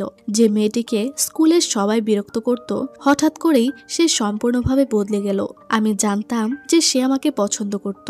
জিউক তার থেকে সেদিনের সবকিছু শুনতে চায়। তখন জিওন বাজেভাবে বলে, সেদিন আমরা একটি মোটেলে গিয়েছিলাম, এরপর আমরা কিস করেছিলাম। আমি আরো কিছু করতে চেয়েছিলাম কিন্তু সে আমাকে নিষেধ করে দিয়েছিল। আর এরপর আমরা ছবি তোলার পরে সে হঠাৎ করেই পাগলের মতো দৌড়াতে শুরু করলো আর বলছিল তার কিছু একটা জিনিস হারিয়ে গেছে, কিন্তু সেটা কি জানি না। এরপর জিউক সিসিটিভি ফুটেজে দেখতে পায় হেয়ং কাংয়ের ব্যাগটা চুরি করছে। কিন্তু আশ্চর্যের ব্যাপার হলো হেয়ং যখন বাইরে বের হয় তখন তার হাতে ব্যাগটি ছিল না। জিউক বুঝতে পারে না মেয়েটি ব্যাগটা নিয়ে কি করলো। এরপর যখন মলের এসকেলেটরের ফুটেজ দেখে তখন সে মেয়েটির চোখে একটি সানগ্লাস দেখতে পায়। যাই হোক, এরপর আমরা জিয়ং এর দুলাভাই বংচুলকে দেখতে পাই। জিয়ং আজকেই প্রথম তার দুলাভাইকে দেখছে। তারা সবাই একসাথে ডিনার করছিল। বংচুল তখন বলে, আমি শুনেছিলাম তুমি বিয়ে করতে যাচ্ছ, হঠাৎ করেই ব্রেকআপ কেন করে দিলে? জিয়ং ইতস্তত হয়ে বলে, আমরা একসাথে ছিলাম কিন্তু বিয়ের আগে আমি একদিন তাড়াতাড়ি করে কাজ থেকে বাড়ি ফিরি আর সেদিনই তাকে আমার ফ্রেন্ডের সাথে এক বিছানায় শুয়ে থাকতে দেখি, এজন্য বিয়েটা ভেঙে দিয়েছি। বংচুল বলে, একদম ঠিক করেছো, তোমার ওপরে ঈশ্বরের ব্লেসিং আছে, এজন্যই বিয়ের আগেই সত্যটা জেনে গেছো। এগুলো শুনে তার বোন কিছুটা ইতস্তত হয়। এরপর লিফটে করে দুজনে নিচে যাচ্ছিল। তারা 10th ফ্লোর থেকে নিচে নামছিল। যখন তারা 4th ফ্লোরের কাছে আসে তখনই জিয়ং দেখে বংচুলের একটি এস লাইন 4 তলার দিকে বেঁকে যাচ্ছে। দুজন মানুষ শারীরিক সম্পর্ক করে থাকলে সেটা নির্দিষ্ট একটা দূরত্বের মধ্যে থাকলে তাদের এস লাইন জুড়ে যেত। আর এতেই জিয়ং অবাক হয়ে যায় আর বুঝতে পারে বংচুলের কারো সাথে এফআইআর রয়েছে। নিচে কথা বলার পর তারা যখন আবারও উপরে যাচ্ছিল তখন জিয়ং দেখে বংচুল ভুল করে 4th ফ্লোরের বাটন চেপে দিয়েছিল। সাথে সাথে বংচুল আবারও 10th ফ্লোরের বাটন চেপে দেয়। এটা দেখে জিয়ং এর সন্দেহ আরো বাড়তে থাকে। তখন জিয়ং 4th ফ্লোরের বাটন চেপে দেয় একদম শিওর হওয়ার জন্য যার সাথে তার এফআইআর রয়েছে সে 4th ফ্লোরেই থাকে কিনা। জিয়ং তখন দেখতে পায় বংচুলের একটি এস লাইন 4th ফ্লোরের একটি অ্যাপার্টমেন্টের দিকে যাচ্ছে। বংচুল তখন তাকে ডেকে বলে, আমরা তো ভুল ফ্লোরে এসে পড়েছি, মনে হয় একটু বেশি ড্রিঙ্কস করে ফেলেছি। এদিকে জিওকের বস তাকে কাংয়ের কেসটা বন্ধ করে দিতে বলছিল, এজন্য জিওক অনেক রেগে যায় আর বলে, ইনভেস্টিগেশন না করেই কেস কেন বন্ধ করতে চাইছেন? সে বলে, কারণ এটা সুইসাইড। ডক্টর এটাই বলেছে যে তার সাথে কারো হাতাহাতি হয়নি। সে বলে, তুমি কি জানতে না তোমার ভাতিজিকে তার ক্লাসের সবাই এক ঘরে করে দিয়েছিল, সবাই তাকে বুলি করত, হয়তো এই কারণেই সে সুইসাইড করার চেষ্টা করেছে। জিওক বলে, এজন্যই তো আমাদের ইনভেস্টিগেশন করা দরকার সত্যটা জানার জন্য যে এটা সত্যি সুইসাইড কিনা। সে বলে, স্কুলের ফাউন্ডেশন এটা নিয়ে অনেক চিন্তায় আছে, ইতিমধ্যেই তারা এই কেসটা নিয়ে অনেক চাপের মধ্যে আছে, তার উপর তুমি তাদের উপর মার্ডার কেস করতে চাইছো, এটা বেশি হয়ে যাচ্ছে। আমি তোমার ফিলিংসটা বুঝতে পারছি কিন্তু কিছু করার নেই। চোখ বন্ধ করে রাখো জিউক। জিউক তখন বুঝতে পারে তার বস স্কুলের ফাউন্ডেশন থেকে টাকা খেয়েছে। এজন্য সে বলে, এটা যদি আপনার সন্তান হতো তাহলেও কি আপনি এটাই করতেন? সে বলে, তুমি এবারে লাইন ক্রস করে ফেলছো। জিউক বলে, কারণ আপনি আগে লাইন ক্রস করেছেন। এই বলে সে রেগে চলে আসে। এরপর অফিস রুমে জিয়ং দেখে মিস লির মাথায় কোনো এস লাইন নেই। এটা দেখে সে কিছুটা অবাকই হয়ে যায়। জিয়ং তাকে জিজ্ঞেস করে, যদি আপনি জানতে পারেন আপনার কাছের কেউ আপনার সাথে চিট করছে তাহলে আপনি কি করবেন? মিস লি বলে, প্রথমত শিওর হব ব্যাপারটা সত্যি কিনা। যদি সত্যি হয় তাহলে সবাইকে সবকিছু বলে দিতাম আর দাঁড়িয়ে দাঁড়িয়ে ড্রামা দেখতাম। এরপর জিয়ং আর তার বোন বাইরে থেকে বাড়ি ফিরছিল। তখন তারা অ্যাপার্টমেন্টের সামনে একটি পার্সেল দেখতে পায়, যেটার অ্যাড্রেস তাদের হলেও রুম নাম্বার 401-এর জন্য ছিল। জিয়ং তখন সেটা দেওয়ার জন্য আসে। সে দেখে এটা 4th ফ্লোরের সেই রুম যেই রুমে সে বংচুলের রেখাটিকে আসতে দেখেছিল। জিয়ং পার্সেলটা রুমের সামনে রেখে লুকিয়ে লুকিয়ে মহিলাটিকে দেখে। আজকে তাদের মায়ের মৃত্যুবার্ষিকী ছিল, এজন্য তারা তাদের মায়ের জন্য প্রে করে। আর এরপর জিয়ং বলে, আজকে দুলাভাই কেন আসছে না? গিয়ং বলে, সে গুমিতে ফ্যাক্টরির কাজে গেছে, সে ওখানে 3-4 দিন থাকবে। জিয়ং বলে, তুমি কি তোমার বিবাহিত জীবনে সুখী? তোমার স্কিনের সমস্যা হয়েছে, তুমি কোনো ডার্মালজিস্টের কাছে কেন যাও না? তোমার হাজবেন্ড তো অনেক টাকা ইনকাম করে, তুমি এত সস্তাভাবে কেন থাকো? গিয়ং হেসে বলে, তুমি আগের থেকে অনেক পাল্টে গেছো, এটা মা দেখলে খুশি হতো। আমরা বাবার মৃত্যুবার্ষিকীতেও এভাবে বাবার জন্য প্রে করব আজকের মতো। জিয়ং বলে, তুমি কি ভুলে গেছো বাবা মায়ের সাথে কি করেছিল? তার এফআইআর ব্যাপারে তুমি জানতে না? মা সবসময় কান্না করত আর বাবার ভুলের জন্য নিজেকে দায়ী করত, যা আমি একদমই পছন্দ করতাম না। সে কান্না করে বলে, আমি বুঝতে পারি যে মা কতটা কষ্ট পেয়েছে, কারণ আমি এটা নিজে ফিল করেছি, আর তাই আমার জীবনে বেইমানের কোনো জায়গা নেই। তার বোন এইসব শুনে মাথা নিচু করে থাকে। যাই হোক, এরপর দিন আমরা স্কুলের টিচার্স রুম দেখতে পাই। টিচারদের কাছে মিস্টার হান আর ইয়ং এর সেই ছবিটা চলে এসেছে। তারা সবাই এটা নিয়ে কথা বলে। বিষয়টা তাদের বিশ্বাসই হচ্ছিল না। ক্লাসের ছেলেরাও এসব জেনে ব্যাপারটা নিয়ে মজা করছিল, যেটা জুনসন আর শিনও শুনতে পায়। আর এরপর একটি কার পার্কিং লটে কারের মধ্যে পুলিশ মিস্টার হানের লাশ খুঁজে পায়। সে আত্মহত্যা করে ফেলেছিল। সে একটা সুইসাইড নোট রেখে গিয়েছিল, যেখানে সে লিখেছে যে আমার স্কুলের স্টুডেন্টদের সাথে অনৈতিক সম্পর্ক ছিল, আমি ভুল করেছি, আমি আমার ফ্যামিলির কাছে অত্যন্ত দুঃখিত আর লজ্জিত। ব্যাপারটা জানাজানি হওয়ার পর আমি লজ্জা আর গিল্টি সহ্য করতে পারতাম না, এজন্য আমি নিজেকে শেষ করার সিদ্ধান্ত নেই। তখন দংশিক বলে, পোস্টমর্টম করার পরেই জানা যাবে। তারপরে মনে হচ্ছে লাশটা 3 দিনের পুরানো। জিওক বলে, মনে হচ্ছে লোকটি এখানে মারা যায়নি, কারটি একদম পার্কিং লটের মাঝখানে আছে, তবুও আমরা এটাকে 3 দিন পরেই খুঁজে পেলাম। এটা অসম্ভব, এই সব কিছুর পেছনে কেউ তো একজন আছে। যাই হোক, এরপর আমরা শিনকে দেখতে পাই। সে আর কিয়ং স্কুল থেকে ফিরছিল, তাদের মধ্যে বন্ধুত্ব হয়েছিল। তখন কিয়ং জুনসনকে বলে, আমরা রামেয়ন খেতে যাচ্ছি, আমাদের সাথে যাবে? জুনসন রাজি হলে কিয়ং অবাক হয়ে যায়, কারণ এর আগেও অনেকবার সে তাকে তার সাথে রামেয়ন খেতে যেতে বলেছিল, কিন্তু জুনসন কখনো যায়নি। কিয়ং বলে, তোমার কি আমার উপরে ইন্টারেস্ট আছে নাকি আমাদের শিনের উপরে আছে? এই শুনে জুনসন মিষ্টি মিষ্টি হাসতে থাকে। এরপর তারা 3 জনে মিলে রামেয়ন খেতে যাচ্ছিল। তখন জিউক শিনকে গাড়িতে উঠতে বলে আর বলে, এখানে তোমরা দাঁড়াতে পারবে না, তাড়াতাড়ি গাড়িতে উঠো। এটা শুনে কিয়ং রেগে যায় আর বলে, এই যে আঙ্কেল, আপনি কে বলার যে আমরা কোথায় দাঁড়াতে পারবো আর না পারবো? এটা তো কিডন্যাপিং, দিনের বেলায় এইভাবে কেউ কিডন্যাপ করে? সে জনসনকে বলতে থাকে তাড়াতাড়ি পুলিশকে কল করতে। জিওক বলে, তোমার হয়ে আমি পুলিশকে কল করে দেব। সে তার আইডি দেখিয়ে বলে, এই যে পুলিশ এসে গেছে। আর এতে কিয়ং ভেবাচেকা খেয়ে যায়। এরপর জিওক শিনকে বলে, তুমি কাঙের বন্ধু, তুমি কেন তাকে দেখতে যাচ্ছ না? আমি তোমাকে একদমই সন্দেহ করছি না, কারণ তুমি একজন যে বলেছিলে তার সুইসাইড করার জন্য কোনো কারণ ছিল না। তোমার কি মনে হয় কাং সেদিন রাতে কেন স্কুলে গিয়েছিল? শিন তখন তাকে জিজ্ঞেস করে, আপনি কি কাঙের সানগ্লাসটা দেখেছেন? জিওক শিনকে বলে সবকিছু ক্লিয়ার করে বলতে। শিন বলে, আগে সানগ্লাসটা খুঁজে বের করুন, এরপর আমি আপনাকে সব বলবো। এই বলে সে চলে যায়। যাই হোক, এদিকে আমরা জিয়ংকে দেখি। সে লুকিয়ে লুকিয়ে বংচুলের পিছু করতে থাকে আর দেখতে পায় সে ওই মেয়েটিকে নিয়ে দামি একটি রেস্টুরেন্টে এসেছে আর তাকে দামি দামি গিফট দিচ্ছে। তখন জিয়ং তাকে কল করে বলে, আপনি কি ব্যস্ত আছেন? বংচুল বলে, সে একটি গুরুত্বপূর্ণ মিটিং এ আছে। জিয়ং বলে, আপনি এখন কোথায় আছেন? সে বলে, আমি সিওল শহরের বাইরে আছি। এই বলে সে কল কেটে দেয়। হোটেলে বংচুল মেয়েটির সাথে ছিল। তখনই কলিং বেল বাজলে বংচুল গিয়ে দরজা খোলে। জিয়ং তখন রেগে তার কলার ধরে বলে, আপনি সিওলে নেই তাই না? বংচুল তাকে বলে, আমি তোমাকে পরে সব বুঝিয়ে বলবো। জিয়ং হেসে বলে, আপনার কি মনে হয় আপনি যা করছেন সেটা এক্সপ্লেনের দরকার আছে? বংচুল বলে, তুমি সত্যি আমাকে ভুল বুঝছো। জিয়ং মেয়েটিকে সব বলতে গেলে বংচুল তার থেকে ক্ষমা চায় আর তাকে কথা দেয় সে সব ঠিক করে দিবে, তাই তাকে কিছুটা সময় দেওয়া হোক। জিয়ং বলে, আজকেই সব ঠিক করুন, না হয় আমি নিজেও জানি না যে আমি কি করে ফেলবো। এই বলে রেগে সে চলে আসে।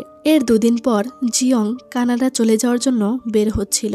যাওয়ার সময় তার বোনের থেকে জানতে চায় বংচুল তাকে কল করে কিছু বলেছে কিনা। তার বোন বলে, না তো, মনে হয় সে ব্যস্ত, সময় মতো সে ফিরে আসবে। এরপর জিয়ং স্কুলে এসে ডেস্কে থাকা তার জিনিসপত্র নিয়ে যাচ্ছিল আর তখন জিয়ং সানগ্লাসটা তার ডেস্কে রেখে দেয়, কিন্তু ওটা সে রেখে যেতে পারে না আর আবারও নিয়ে নেয়। তখন মিস লি বলে, স্কুলটা কেমন যেন হয়ে গেছে, প্রতিদিনই আমরা শকিং নিউজ শুনতে পাই, মিস্টার হান মারা গিয়েছে আর আপনিও চলে যাচ্ছেন। এরপর জিয়ং বংচুলের গার্লফ্রেন্ডের ইনস্টাগ্রাম চেক করলে দেখতে পায় বংচুল তাকে কত ভালো রেখেছে। আর তখন সেখানে প্রেগনেন্সির একটি পোস্ট দেখে তো সে শকড হয়ে যায়। এদিকে গিয়ং সবকিছু জেনে গেছিল, তাই রেগে সে বংচুলের গার্লফ্রেন্ডের কারকে ধাক্কা দেয়। মহিলাটি কোনো রকমে কার থেকে বেরিয়ে যায়। জিয়ং এটা জানতে পেরে তাড়াতাড়ি তার বোনের অ্যাপার্টমেন্টের সামনে চলে আসে। সে তার বোনকে কার থেকে বের হতে বলে। গিয়ং বাইরে বের হয়ে বলে, তুমি কেন এরকমটা করলে? জিয়ং বলে, আমি কি করেছি? আমি তোমার কথা কিছুই বুঝতে পারছি না। তখনই সেখানে বংচুল চলে আসে আর সে তাদেরকে দেখেও ইগনোর করে তার গার্লফ্রেন্ডের কাছে চলে যায় আর তাকে কেয়ার করতে থাকে। জিয়ং এটা দেখে প্রচন্ড রেগে তার গায়ে হাত তোলে আর বলে, তুমি কি করে এমনটা করতে পারো? তুমি কি কোনো মানুষ? জিয়ং তাকে আরো মারতে গেলে তার বোন তাকে থামিয়ে দেয়। বংচুল তার গার্লফ্রেন্ডকে নিয়ে চলে যায়। তখন কিয়ং বলে, ওই মানুষটা আমার হাজবেন্ড নয়, সে কিম বংচুল নয়, তার নাম দেশিক, ওই মহিলাটির হাজবেন্ড, আর আমি হলাম ওই লোকটির জন্য একজন পরনারী। আর এটা শুনে তো জিয়ং একদম শকড হয়ে যায়। অর্থাৎ ওই লোকটি গিয়ং এর স্বামী ছিল না, বরং তার সাথে লোকটির অবৈধ সম্পর্ক ছিল। সে বলে, তুমি তো তাকে বলেছো যে তার ওয়াইফের সাথে সব ঠিক করে নিতে আর তার অবৈধ সম্পর্ক থেকে বেরিয়ে যেতে, সে এটাই করেছে, তুমি এমনটা কেন করলে? তখনই সেখানে তার মেয়ে চলে আসলে গিয়ং গিয়ে তাকে জড়িয়ে ধরে। মেয়েটি বলে, মা কেন কান্না করেছে আঙ্কেল? জিয়ং তাকে বলে, কিছু হয়নি মা, তুমি আমার সাথে থাকবে। আর এরপর পুলিশ স্টেশনে জিওক সুইসাইড নোটটা দেখছিল। তখন সে ভাবে, সত্যি যদি কাং সুইসাইড করত তাহলে অন্তত তার জন্য একটি চিরকুট রেখে যেত। এজন্য সে তাড়াতাড়ি করে বাড়িতে এসে কাংয়ের বই খাতা সব চেক করে। আর এদিকে আমরা শিনকে দেখতে পাই, সে মিসাং নামের একটি মোটেলের নিয়োগ বিজ্ঞপ্তির পোস্টার দেখছিল। সে ওটার ছবি তুলে নেয়, কারণ সে একটি পার্ট টাইম জব খুঁজছিল। আর শিন ওখান থেকে চলে যাওয়ার সাথে সাথেই কেউ পোস্টারটি ছিঁড়ে ফেলে দেয়, যেন পোস্টারটি শিনের জন্যই লাগানো হয়েছিল। শিন বাড়ি ফিরলে জিওক বলে, তুমি ফোন কেন ধরো না? ফোন কি তোমার কাছে জুয়েলারির মতো যে সেটা নিয়ে ঘুরে বেড়াও? জিওক কাং এর একটি ডায়েরি খুঁজে পেয়েছিল, যেখানে কাং একটি সানগ্লাস আর রেড লাইন এঁকেছিল। জিওক বলে, তুমি কি এই সানগ্লাসের কথাই বলেছিলে যেটা কাং ব্যবহার করত? আসলে সানগ্লাসের রহস্যটা কি? এটা পড়লে তোমরা কি দেখতে পাও? শিন বলে, এস লাইন। শিন তাকে সবটা খুলে বলে। জিওক বলে, এর মানে কি সেক্স লাইন? মানে দুজন ব্যক্তি সেক্স করলে তাদের মধ্যে একটি রেড লাইন কানেক্ট হয় আর ওই সানগ্লাসটি পড়লে সেই লাইনগুলো দেখা যায়? শিন বলে, হ্যাঁ। জিওক জানতে চায় সে কি জন্ম থেকেই এটা দেখতে পায় কিনা। শিন আবারও মাথা নেড়ে হ্যাঁ বলে। জিওক তখন তাকে ধমক দিয়ে বলে, এটা অবাস্তব, আমি তোমাদের মতো হাই স্কুল স্টুডেন্টদেরকে ভালোভাবে চিনি, তোমাদের মধ্যে কোনো ভয় নেই, আমি একজন ক্রিমিনাল পুলিশ অফিসার, তাই আমাকে বোকা বানানোর চেষ্টা করো না। শিন বলে, আমি জানতাম আপনি এটা বিশ্বাস করবেন না। এই বলে সে চলে যেতে লাগলে জিওক বলে, আরে আমি তো বলিনি যে আমি বিশ্বাস করিনি।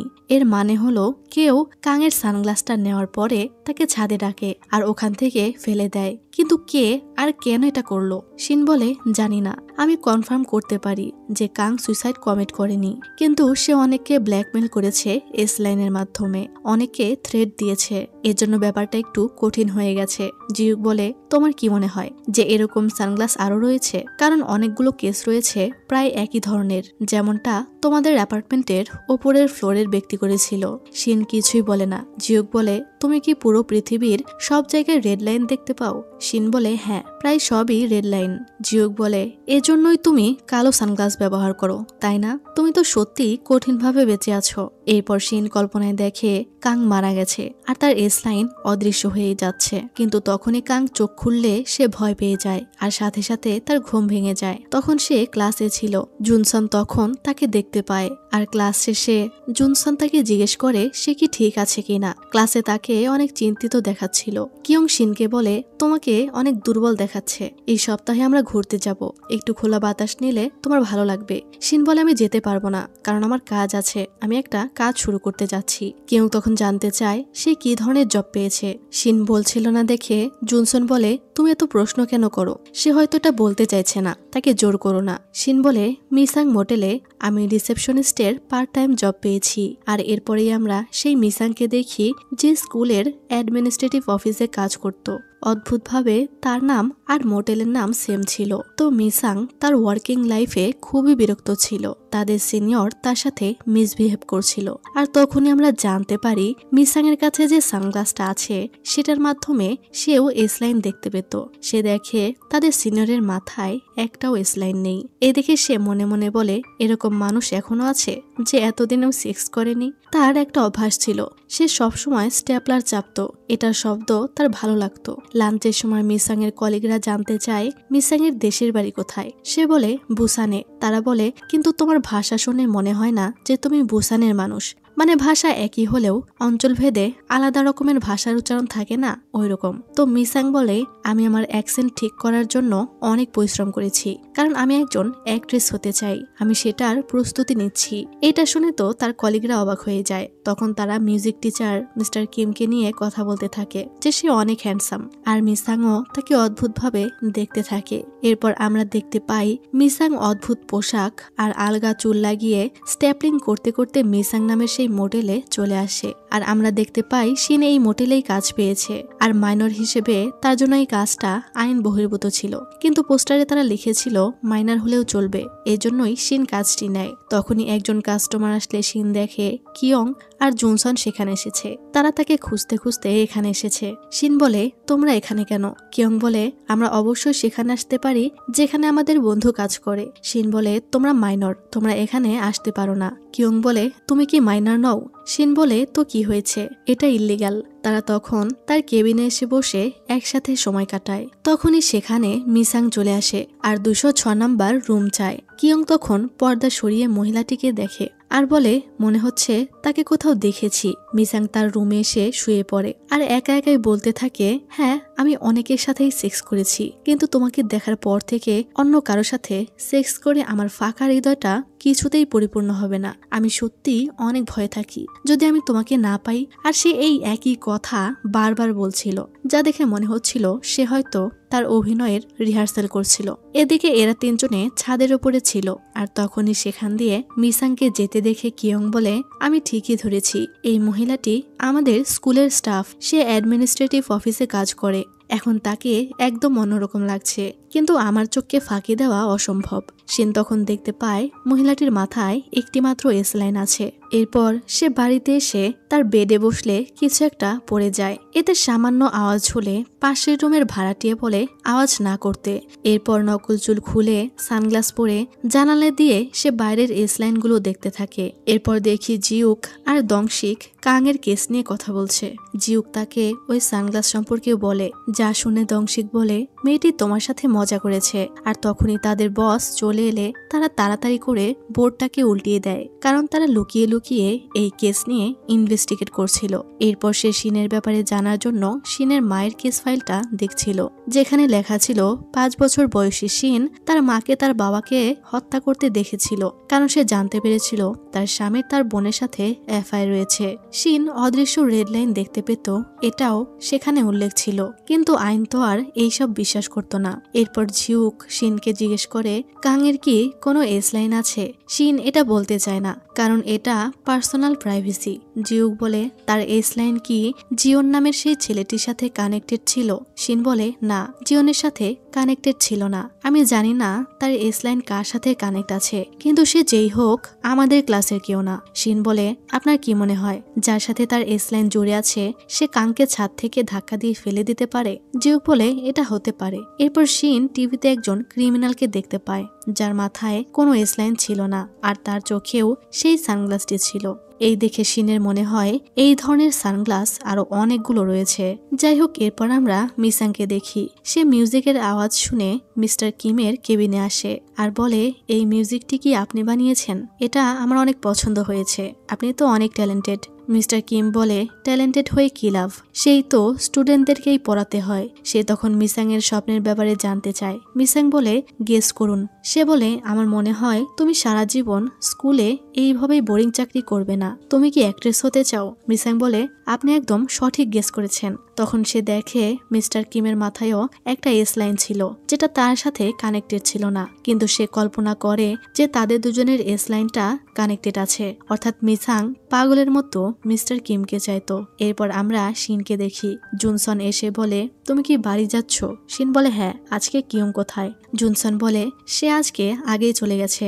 সে তাকে বলে তুমি কি এখন ফ্রি আছো? শিন বলে হ্যাঁ। আর এরপর সে শিনকে একটি সুইমিং পুলে নিয়ে আসে যেখানে কেউ ছিল না। জুনসন বলে আমি দেখেছি যেখানে কোনো মানুষ থাকে না তুমি সেখানেই গিয়ে বসে থাকো, এজন্যই তোমাকে এখানে নিয়ে এসেছি। আমি মিডল স্কুলে থাকতে সুইমিং টিমে ছিলাম, যদিও সুইমিং খুব একটা করতে পারতাম না। সে বলে তুমি কি সুইমিং করতে পারো? শিন বলে না। আর তখন হঠাৎ করে শিন পানিতে ঝাঁপ দেয়। আর আজকে ব্লু কালার দেখে শিনের অনেক ভালো লাগছিল, কারণ সে তো সবসময় রেড কালারই দেখতো। জুনসন তাকে বাঁচাতে তাড়াতাড়ি পানিতে ঝাঁপ দেয়। জুনসনকে ভয় পেতে দেখে শিন তখন হাসতে থাকে। আর এরপর তারা দুজনে কাপ নুডলস খায়। শিন বলে আমরা কি এভাবে এখানে প্রায় খাবার খেতে আসতে পারি? জুনসন বলে হ্যাঁ, যদি ধরা না পড়ি তাহলেই। সে বলে কিয়ং যদি এখন এখানে থাকতো তাহলে সে গ্যাস স্টোভ নিয়ে এসে রান্না করার কথা বলতো। জুনসন তাকে জিজ্ঞেস করে তুমি কেন এইভাবে পানিতে ঝাঁপ দিলে? শিন বলে তোমাদের আমি একটা কথা বলিনি, আমি জন্মের পর থেকেই অদ্ভুত কিছু জিনিস দেখতে পাই। মানুষের মাথার উপরে রেড লাইন দেখতে পাই। জুনসন বলে তাহলে কি আমার মাথার উপরেও আছে? শিন বলে না, তোমার নেই, আমারও নেই, আর কিয়ং এরও নেই। জুনসন ব্যাপারটা সহজভাবে নিলে শিন বলে তোমাকে এখন যা বলেছি তুমি কি এটা বিশ্বাস করেছো? জুনসন বলে হ্যাঁ, মিথ্যা বলার কোনো কারণ নেই। শিন বলে আমি অদ্ভুত তাই না? সে বলে হ্যাঁ, পাশাপাশি তুমি অন্যরকম, সবার থেকে আলাদা, কিন্তু আমি খুবই সাধারণ। যদি আমি হঠাৎ গায়েব হয়ে যাই আমার মনে হয় না কেউ এটা নোটিস করবে। শিন বলে যদি তুমি গায়েব হয়ে যাও তাহলে অন্তত আমি আর কিয়ং এটা জানবো। রাতে শিন শুধু জনসনকে নিয়ে ভাবে, হয়তো সে তাকে পছন্দ করতে শুরু করেছে আর হয়তো শিন আবারও তার নর্মাল লাইফে ফিরতে পারবে। যাই হোক, এরপর জিউক আর দংশিক আবারও কাঙের কেস নিয়ে ডিসকাস করছিল। হঠাৎ দংশিক বলে তুমি এখন ডেট করছো না তাই না? জিউক বলে না, তবে একজন আছে যার প্রতি আমার ইন্টারেস্ট আছে। সে তখন টিচার মিস লির কথা ভাবে আর বলে কিন্তু আমি তার সাথে বিছানায় যেতে চাই না, তাকে সত্যিই জানতে চাই। যাই হোক, এদিকে মিসাং আবারও মিসাং মোটেলে আসে আর রিসেপশন থেকে প্রতিবারের মতো 206 নাম্বার রুমটাই চায়। এর কিছুক্ষণ পর শিন একটা রুম ক্লিন করতে আসলে শুনতে পায় মিসাং ওই একই কথা বারবার বলছে যে সে অনেকের সাথে সেক্স করেছে, কিন্তু তাকে দেখার পর থেকে অন্যদের সাথে সেক্স করে তার ফাঁকা হৃদয়টা কিছুতেই পরিপূর্ণ হবে না। মিসাং তখন বলে পৃথিবীতে মনে হয় এই একটাই জায়গা রয়েছে যেখানে আমি একটু মন খুলে কথা বলতে পারি। আমি তো পাশের রুমের শব্দে মাইন্ড করি না, কিন্তু অন্যদের আমাকে নিয়ে অনেক সমস্যা। আমি শব্দ করতে ভয় পাই যে কখন আমি শব্দ করে ফেলবো আর অন্যরা বিরক্ত হয়ে যাবে। আমি মন খুলে কথা বলতে পারি না যে অন্যরা আমার কথা শুনে ফেলবে। আর স্কুলেও ওই একই জিনিস হয়, কিন্তু যখন আমি এই জায়গাটা খুঁজে পেলাম তখন থেকেই নিজেকে মুক্ত মনে হলো। আর এখানেই মিসাং ওই সানগ্লাসটা পেয়েছিল। এই রুমের দেওয়ালে একটি ছোট্ট ফুটো ছিল যেটা দিয়ে সে অন্যদের কার্যকলাপ দেখত। আর এই কারণেই কিন্তু মিসাং প্রত্যেকবার 206 নাম্বার রুমটাই ভাড়া নিত। আর এজন্যই তার মাথায় একটা স্লাইন থাকা সত্ত্বেও সে বারবার বলছিল যে সে অনেকজনের সাথে সেক্স করেছে, কারণ সে যখন দেওয়ালের ফুটো দিয়ে এইসব দেখত তখন সেখানে সে নিজেকে কল্পনা করত। সে বলে এই রুমটা পারফেক্ট, এটা আমার পারফেক্ট দুনিয়া। তখনই পাশের রুমের আওয়াজ শুনে মিসাং দৌড়ে দেওয়ালের কাছে যায় দেখার জন্য। তখন সে দেখতে পায় যে পাশের রুমে তার স্বপ্নের পুরুষ মিস্টার কিম এসেছে। এই দেখে তো সে শকড হয়ে যায়। কিছুক্ষণ পরে সেখানে একজন মহিলা এলে তারা দুজনে ইন্টিমেট হয়। মিসাং দেখে মহিলাটির মাথায় অনেকগুলো এসলাইন আছে, কিন্তু মিস্টার কিমের মাথায় মাত্র একটা। এমনকি ইন্টিমেট হওয়ার পরেও মিস্টার কিমের মাথায় এসলাইন গজায় না, অর্থাৎ মিস্টার কিম একমাত্র এই মহিলার সাথেই ইন্টিমেট হয়েছিল। যা দেখে মিসাং এর মনে হয় মিস্টার কিমের জন্য তার মতো একটা এসলাইন থাকা মেয়ে গার্লফ্রেন্ড হওয়ার যোগ্য। ওই মহিলাটি তার গার্লফ্রেন্ড হওয়ার যোগ্য নয়, কারণ সে অনেকের সাথে ইন্টিমেট হয়েছে। মিসাং অনেক রেগে যায় আর সে আরো সাইকো হয়ে ওঠে। মহিলাটি যাওয়ার সময় মিস্টার কিমকে বলে কাল এই সময়ে আবারও সে এখানে আসবে। এদিকে মিসাং শিনকে এসে বলে যে আজকে সে এখানেই থাকবে, এজন্য সে বিল পে করে তার রুমে চলে যায়। আর এরপর সে পানিতে ড্রাগস মেশায়। এদিকে মহিলাটি চলে যাওয়ার জন্য বেরিয়ে এলে মিসাং ফায়ার এক্সটিংগুইশার দিয়ে তাকে মেরে অজ্ঞান করে দেয়। আর পরের দিন তার পোশাক আর তার মতো মেকআপ করে মহিলাটিকে সে তার রুমে বেঁধে রেখেছিল। আর এরপর সে মিস্টার কিমের রুমে চলে আসে। আর তখন আমরা দেখতে পাই মিস্টার কিম সেই পানির বোতল থেকে পানি পান করে নিয়েছে, যেটা মিসাং সে আসার আগেই রেখেছিল ড্রাগস মিশিয়ে। এখানে মিস্টার কিম মিসাংকে দেখে অবাক হয়ে যায় আর জানতে চায় সেখানে কিভাবে এলো। মিসাং বলে আমি আপনাকে কিছু কনফেস করতে চাই। সে তার সেই প্র্যাকটিস করা কথাগুলোই বলতে থাকে যে অনেকের সাথেই সে সেক্স করেছে, তার ফাঁকা হৃদয়টা কখনো পূরণ হবে না অন্যদের সাথে সেক্স করে। সে তাকে ডেসপারেটলি চায়। মিস্টার কিম তাকে ধাক্কা দিয়ে চলে যেতে গেলে মিসাং রেগে তার হাতে থাকা স্টেপলার দিয়ে তার দিকে ঢিল মারে। তখনই মিস্টার কিম অজ্ঞান হয়ে ধারাম করে পড়ে যায়, কারণ মিসাং পানিতে ড্রাগস মিশিয়েছিল। আর এরপর মিসাং তাকে বিছানায় নিয়ে গিয়ে কিস করতে থাকে আর বলে তুমি কিছুক্ষণ পরেই ঠিক হয়ে যাবে। তখন মিসাং আবারও ওই একই কথা বলতে থাকে, মানে পুরো একটা সাইকো আর কি। এই ক্যারেক্টারটা আমার কাছে অনেক ভালো লাগছে, মানে ওর অভিনয়টা আর কি। আর তখনই সে দেখে মিস্টার কিমের মাথা থেকে প্রচুর ব্লিডিং হচ্ছে, যেটা সম্ভাব্য কারণ হতে পারে মিসাং তখন স্টেপলারটা দিয়ে ঢিল মারায় সেটা তার মাথায় এমন ভাবে লেগেছে আর সে এমন ভাবে পড়ে গেছে যে তার মাথায় বড় ধরনের আঘাত হয়েছে, যেটা মিসাং লক্ষ্যই করেনি। এটা বুঝতে বুঝতে তার অনেক বেশি দেরি হয়ে যায়। সে কান্না করতে থাকে আর ওই অবস্থাতেই মিস্টার কিমের সাথে ইন্টিমেট হওয়ার চেষ্টা করতে থাকে। আর এতে মিস্টার কিমের অবস্থা খারাপ হয়ে সে তখনই মারা যায় আর মিসাং এর স্বপ্নও অধুরা রয়ে যায়। আর এরপর দেখি মিসাং বাথটাবের মধ্যে গরম পানিতে বসে আছে আর নিজের শরীরে একের পর এক স্টেপলার মারতে থাকে। কি ভয়ঙ্কর দৃশ্য। আর তখনই সে ওই কথাগুলোই বলতে থাকে আবারও। আর এভাবেই সে নিজেকে কঠিন একটি মৃত্যু দেয়। আর আমরা তার এইসব কার্যকলাপ দেখে বুঝতে পারি যে মিসাং এর আসলে মানসিক সমস্যা ছিল। এদিকে শিন রুম সার্ভিসের জন্য আসলে তখনই বেঁধে রাখা মহিলাটি ঘর থেকে বেরিয়ে আসে। শিন তাকে দেখে ছুটে তার কাছে চলে আসে। শিন তখন ওই রুমে গিয়ে মিস্টার কিমের লাশ দেখে ভয় পেয়ে যায়। সে তাড়াতাড়ি পুলিশকে কল করে। তখন আমরা বাথটাবে মিসাং এর লাশ দেখতে পাই। এখন তোমাদের মনে হতে পারে স্ট্যাপলারের মাধ্যমে কেউ এভাবে মারা যেতে পারে কিনা। হ্যাঁ পারে। মিসাং যে পরিমাণে স্ট্যাপলিং করেছিল আর সে গরম পানিতে বসেই এই কাজটি করেছিল, কারণ গরম পানি শরীর থেকে তাড়াতাড়ি রক্ত বের করে দেয়। বাথটাবের পুরো পানি রক্তে লাল হয়ে গিয়েছিল। জিউককে দংশিক এসে বলে তারা সেখানে কোনো সানগ্লাস খুঁজে পায়নি। শিনকে এসে জিউক জিজ্ঞেস করে এদের সবার মাথায় এসলাইন ছিল কিনা। শিন বলে মিসাং এর মাথায় একটা এসলাইন ছিল, কিন্তু তার এসলাইন দেখে মনে হয়নি যে সেটা আমাদের মিউজিক টিচারের সাথে জুড়ে আছে, তাহলে সেটা রুমের দিকে ইশারা করত। আর এখন তো তারা মারা গেছে আর তাদের এসলাইনও গায়েব হয়ে গেছে। জিউক বলে তারা আসলে এমন কেন করছে। শিন বলে জানি না, আমার মনে হয় না আপনিও কোনোদিন জানতে পারবেন। জিউক বলে তোমার কি মনে হয় এই ঘটনাও কি ওই সানগ্লাসের সাথে জড়িত? শিন বলে আমি জানি না, কিন্তু স্কুলে মিসাং সবসময় একটি সানগ্লাস পরতো। আমার মনে হয় ওটা সেই সানগ্লাসটা যেটা আমরা খুঁজছি। আর যখন সেই মোটেলে আসতো তখন তাকে সম্পূর্ণরূপে ভিন্ন মনে হতো। আমরা সবাই এই সার্কেলের মধ্যে আটকে গেছি। এর জন্যই আমি বলি যে ওই সানগ্লাস অনেক ডেঞ্জারাস। জিউক ওখান থেকে কাংকে দেখতে আসে আর এরপর আমরা দেখতে পাই জিউক আবারও ওই মিসাং মোটেলে আসে। আর তখন সে বাথটাবের মধ্যে ওই সানগ্লাসটা খুঁজে পায়। এখন প্রশ্ন হতে পারে পুলিশ এত খোঁজার পরেও কিভাবে সানগ্লাসটা খুঁজে পেল না, মানে সানগ্লাসটা তো মিসাং এর কাছেই ছিল। তাহলে শিন পুলিশকে কল করার মধ্যেই সেটা কোথায় উধাও হয়ে গেল। আবার জিউক এসে সেটা এখানেই খুঁজে পেল। আর এখানে একটা বিষয় ক্লিয়ার করি, এই সানগ্লাসটা শুধুমাত্র তাদের কাছেই থাকবে যাকে এটা দেওয়া হবে। মানে হেয়ং যখন কাং এর সানগ্লাসটা চুরি করেছিল তখন কিন্তু তাকে মেরে ফেলা হয়েছিল, কারণ সানগ্লাসটা কাংকে দেওয়া হয়েছিল, তাকে নয়। আর জিউক যেহেতু এটা খুঁজে পেয়েছে এর মানে এটা তার জন্যই এখানে রাখা হয়েছিল।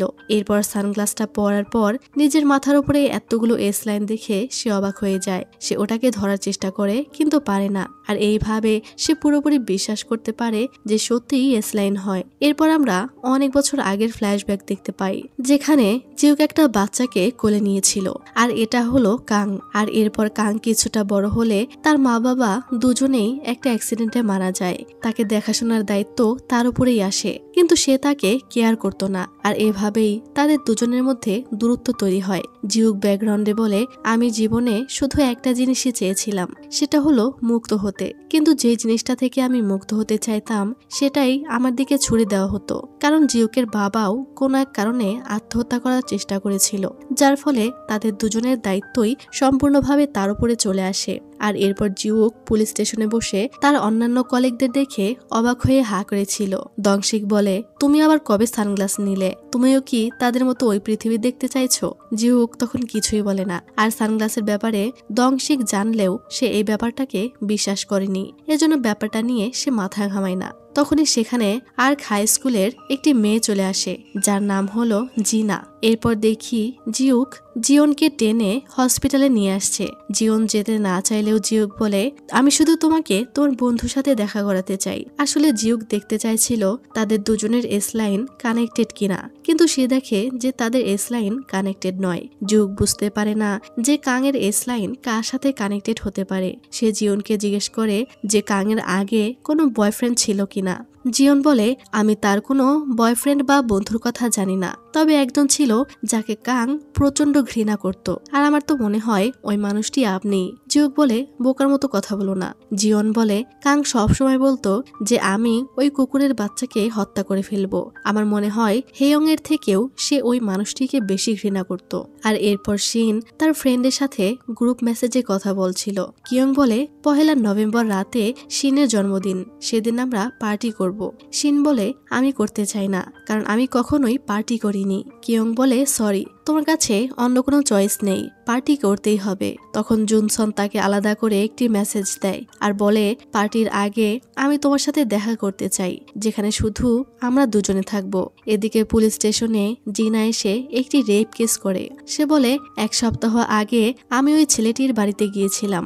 আসলে আমরা কে পপ আইডল হওয়ার জন্য একসাথে প্রশিক্ষণ নিচ্ছিলাম, আর সেখানেই তার সাথে আমার বন্ধুত্ব হয়। সে আমাদের স্কুলেই পড়তো, কিন্তু এর আগে কথা হয়নি তেমন। সেদিন রাতে আমি তাদের বাড়িতে যাওয়ার পর একসাথে ড্রিঙ্কস করি, আর এরপরেই আমি জ্ঞান হারিয়ে ফেলি। কিন্তু যখন আমার জ্ঞান ফেরে তখন আমি নোটিস করি যে আমার আন্ডার গার্মেন্টস পেছনের পার্টটা সামনের দিকে ছিল, আর সেটার সঙ্গে রক্ত লেগেছিল।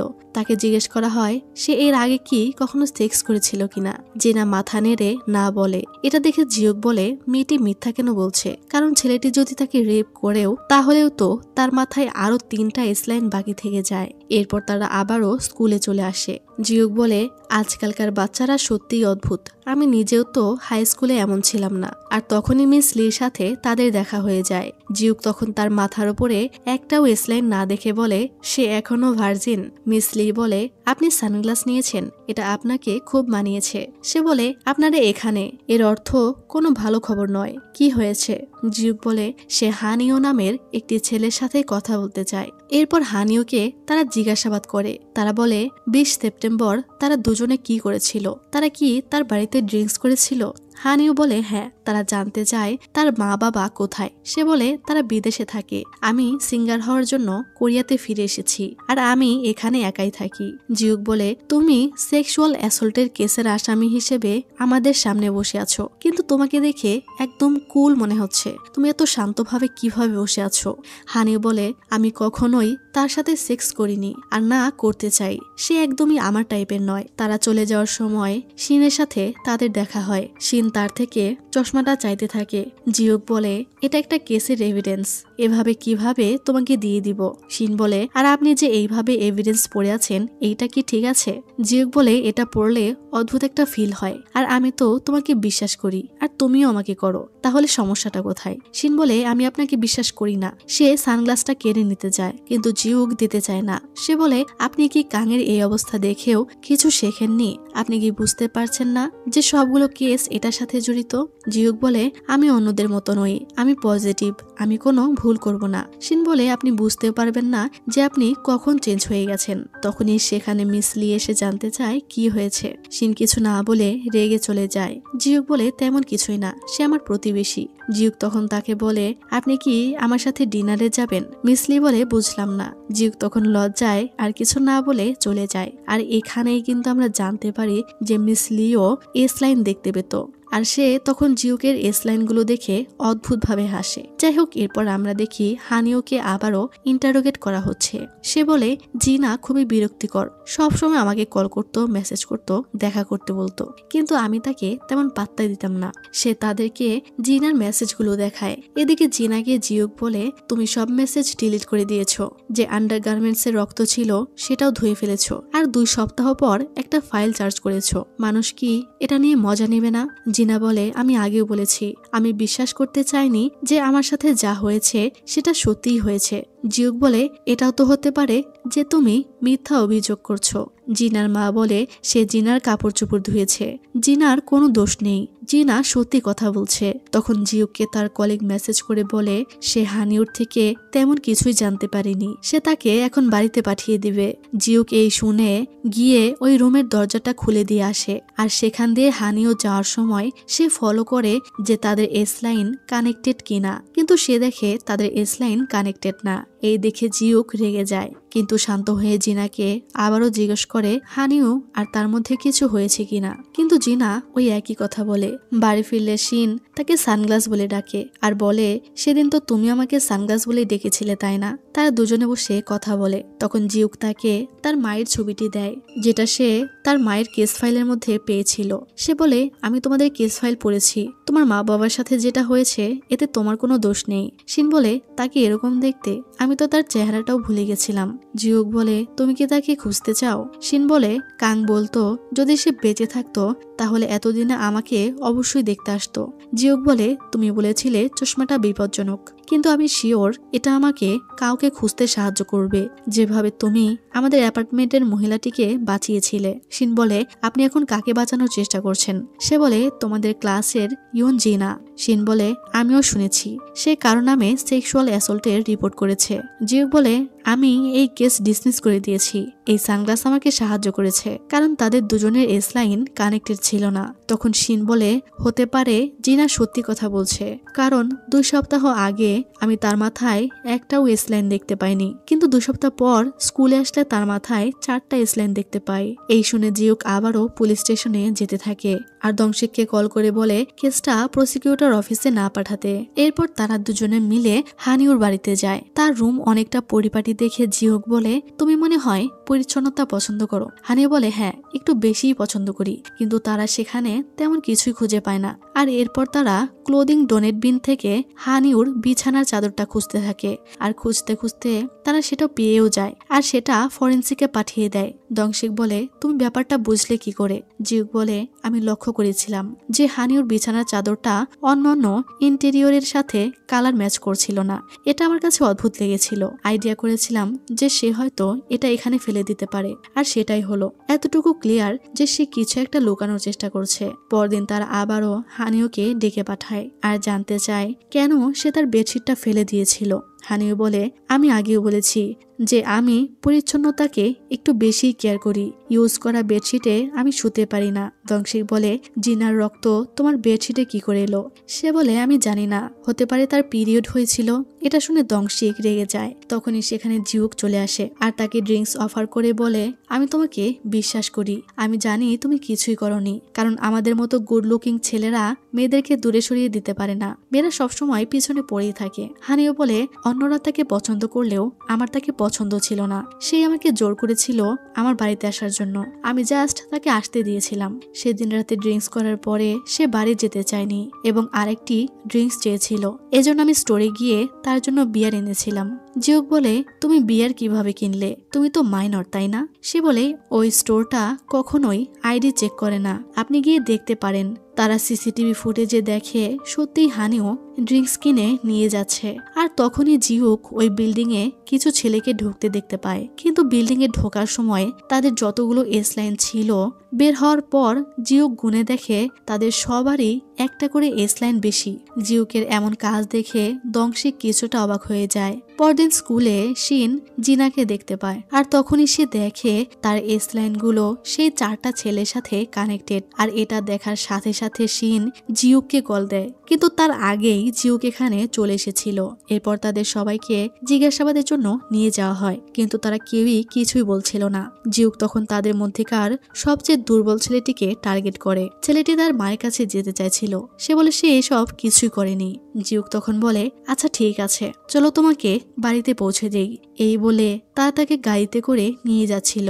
সে হঠাৎ করে বলে, এটা কোন জায়গা? এখানে তো আমি থাকি না, আমরা আসলে কোথায় যাচ্ছি? জিউক তার কথার কোনো উত্তর দেয় না। দংশিক গাড়ি থেকে নেমে তার থেকে জানতে চায় আসলে জিউক কি করতে যাচ্ছে। জিউক বলে, আমরা শুধু তাকে একটু ভয় দেখাবো। আমরা এমন ভাব করব যেন আমরা ওকে নিয়ে গিয়ে মেরে ফেলবো, যেন ও সব সত্যিটা বলে দেয়। দংশিক তখন তাকে টেনে বাইরে বের করতে চাইলে ছেলেটি দৌড়ে পালিয়ে যায়, কিন্তু এতে কাজ হয় না। দংশিক তাকে ধরে ফেলে। জিউক বলে, তোমাকে বাড়ি পৌঁছে দিব, আগে সব সত্যিটা বলো। সে বলে, বাকি সবাইকে কি আপনি ছেড়ে দিয়েছেন? জিউক মিথ্যা বলে যে সে সবাইকে বাড়িতে পাঠিয়ে দিয়েছে। ছেলেটি বলে, তাহলে আমাকে কেন বাড়িতে যেতে দিচ্ছেন না? সে বলে, কারণ তুমি আমাদের দেখে পালিয়ে যাচ্ছিলে, এর মানে তুমিই অপরাধী। ছেলেটি তখন অনেক রেগে যায় আর সব সত্যটা বলে দেয়। সে বলে, আমি এটা করেছি, কিন্তু একমাত্র আমিই ছিলাম না, আমরা 4 জন ছিলাম। আর এই সব কিছুর প্ল্যান করেছিল হানিও। সে আমাদের কল করে তার বাড়িতে ডেকে নিয়ে যায়। তারা সবাই এই একই বয়ান দেয়, আর এও বলে যে হানিও জিনার ড্রিঙ্কসে ড্রাগস মিশিয়েছিল। তারা সবাই বলে যে এই সব কিছুর পেছনের মাস্টারমাইন্ড হলো হানিও, আর সে বসে বসে সবকিছু দেখছিল। হানিও জিউককে বলে, তোমাদের কাছে কি প্রমাণ আছে যে আমি এসব করেছি? জিউক বলে, আমাদের কাছে তোমার বিরুদ্ধে 4 জন সাক্ষী আছে। আর এটা শুনে তো সে কিছুটা ভয় পেয়ে যায় আর বলে, কিন্তু আমি তো রেপিস্ট নই, রেপিস্ট হলো ওরা। জিউক বলে, ঠিক বলেছ, কিন্তু তুমি হলে তাদের লিডার সেকিয়া। এরপর শিন জিউককে বলে, ওরা কি শাস্তি পাবে? জিউক বলে, আমার যা করার আমি করেছি, বাকিটা কোর্টের কাজ। তখন তার ফোনে হসপিটাল থেকে কল আসলে শিনকে বলে, এখান থেকে তুমি বাড়িতে হেঁটে যেতে পারবে অথবা বাসে করেও যেতে পারবে, আমার একটা আর্জেন্ট কল এসেছে। শিন তখন গাড়ি থেকে নেমে দাঁড়ায় আর জনসনকে কল করে। এদিকে হসপিটালে জিউকের বাবা গায়েব হয়ে গেছিল, তাকে কোথাও খুঁজে পাওয়া যাচ্ছে না। আর তখন সিসিটিভি ফুটেজে তারা দেখতে পায় একজন মহিলা তার বাবাকে বের করে নিয়ে যাচ্ছে। জিউক ভালোভাবে দেখে বুঝতে পারে যে এটা মিস লি। তখন আননোন নাম্বার থেকে তাকে কাঙের ছবি পাঠিয়ে মেসেজ করলে জিউক তাড়াতাড়ি করে কাঙের হসপিটালে যেতে থাকে আর দংশিককে বলে দেয় মিস লির ব্যাকগ্রাউন্ড চেক করতে। কিন্তু কাঙের কাছে এসে দেখে কাং একদম ঠিক আছে। আর তখনই হঠাৎ করে সে দেখে কাঙের এস লাইনটা বেঁকে যাচ্ছে। তাকিয়ে দেখে সেটা দরজার দিকে ইঙ্গিত করছে। সে তখন গান পয়েন্ট করে, কিন্তু সে দেখে এখানে তার বাবা এসেছে। তার বাবাকে এখানে দেখে সে অবাক হয়ে যায়। তার বাবা গিয়ে কাঙের হাত ধরে মাথা নিচু করে বসে থাকে। আর তখন জিউক যা দেখে, এটা দেখে সে পাগল প্রায় হয়ে যায়। সে দেখে কাঙের এস লাইন তার বাবার এস লাইনের সাথে কানেক্টেড। এই দেখে জিউকের বুঝতে সময় লাগে না যে তার বাবা কাঙের সাথে কি করেছে। রেগে সে চিৎকার করে তার বাবাকে ধাক্কা দিয়ে ফেলে দেয় আর তার গলা চেপে ধরে বলে, কাঙের সাথে তুমি কি করেছো? সে তাকে মারতে গিয়েও থেমে যায়। রেগে তখন চেয়ার দিয়ে মারতে গেলে আবারও থেমে যায়, কারণ হাজার হলেও এটা তার বাবা। নিজের বাবাকে সে কি করে মারবে? সে প্রচুর কান্না করতে থাকে আর চিৎকার করে বলতে থাকে, তুমি কাঙের সাথে কিভাবে এরকমটা করতে পারলে? সে এটা নিয়ে কিভাবে সারা জীবন বেঁচে থাকবে? এরপর আমরা কফি শপে একটি মেয়েকে কাজ করতে দেখতে পাই। হঠাৎ করে তার ফোনে নোটিফিকেশন আসলে দেখতে পায় তার ইন্টিমেট ভিডিও কেউ পাবলিক করে দিয়েছে। এই দেখে সে কান্না করতে থাকে আর সে বুঝতে পারে এটা তার বয়ফ্রেন্ডই করেছে। ইউনিভার্সিটিতে গেলেও সবাই তাকে আর চোখে দেখে। এরপর একের পর এক মেসেজ আসতে থাকে তার কাছে। রাতে বিছানায় মুখ গুজে সে কান্না করতে থাকে। তার বয়ফ্রেন্ড তাকে মেসেজ করে বলে, আমার নামে পুলিশের রিপোর্ট করলেও এই ভিডিও কখনোই মুছে যাবে না। হঠাৎ করেই সে ভাবে যে সে আত্মহত্যা করবে। এই জন্য সে রাস্তার দিকে যেতে থাকে। একটা কার এসে তাকে ধাক্কা দিবে, তখনই কেউ তাকে বাঁচিয়ে নেয়। আমরা দেখতে পাই এটা মিস লি। লি কফি নিতে কফি শপে চলে আসে, আর তখন সে তাকেও সেই সানগ্লাসটা দিয়ে বলে সেটা হয়তো তার কাছ থেকে পড়ে গেছে। সে বলে এটা আমার নয়। লি বলে তাহলে এটা এখানেই রেখে গেলাম, যেহেতু এটা এখানেই পেয়েছি। এদিকে শিন বাসের জন্য অপেক্ষা করছিল। তখনই সেখানে জনসন চলে আসে। শিন তাকে ডেকে পাঠিয়েছিল। জনসন তখন তাকে বার্থডের জন্য উইশ করে আর বলে মাঝরাতে তো তার জন্মদিন। সে বলে কাল সে তার জন্য দারুণ একটা পার্টি রাখবে। শিন তখন বলে তুমি আমাকে একটা হেল্প করবে। আর এরপর আমরা দেখি তারা ওই মিসাং মোটেলে এসেছে। তারা দুজনেই অনেক লজ্জা পাচ্ছিল। শিন বলে আমি চাই আমাদের মধ্যে একটা এসলাইন থাকুক, কিন্তু তুমি চাইলে না করতে পারো। যদি আমি সারা জীবন কার সাথে থাকতে চাইতাম তাহলে সেই মানুষটা তুমিই হতে। এটা শুনে জনসন বলে তুমি কি আমাকে পছন্দ করো? শিন মাথা নেড়ে হ্যাঁ বলে। আর এরপর আমরা তাদের মাথার উপরে কানেক্টেড এসলাইন দেখতে পাই। যাই হোক, এরপর জনসন বলে সে কিছু খাবে কিনা। শিন বলে এখান দিয়ে তার লাস্ট বাস যাবে, আমাকে এখানে অপেক্ষা করতে হবে। জনসন তাকে এখানে রেখে খাবার কিনতে চলে যায়। শিন তখন আয়নাতে তার এসলাইনটা দেখতে থাকে। জনসন শিনের জন্য কেক কিনে ফিরছিল। শিন তখন হঠাৎ করে দেখে তার এসলাইনটা গায়েব হয়ে গেছে। কিছু মানুষের ভিড় দেখে সেখানে গিয়ে দেখে কোনোভাবে জনসনের শরীরে মেটালিক রড ঢুকে গেছে আর সে ওখানেই মারা গেছে। এই দৃশ্য দেখে শিন তার হিতাহিত জ্ঞান হারিয়ে ফেলে।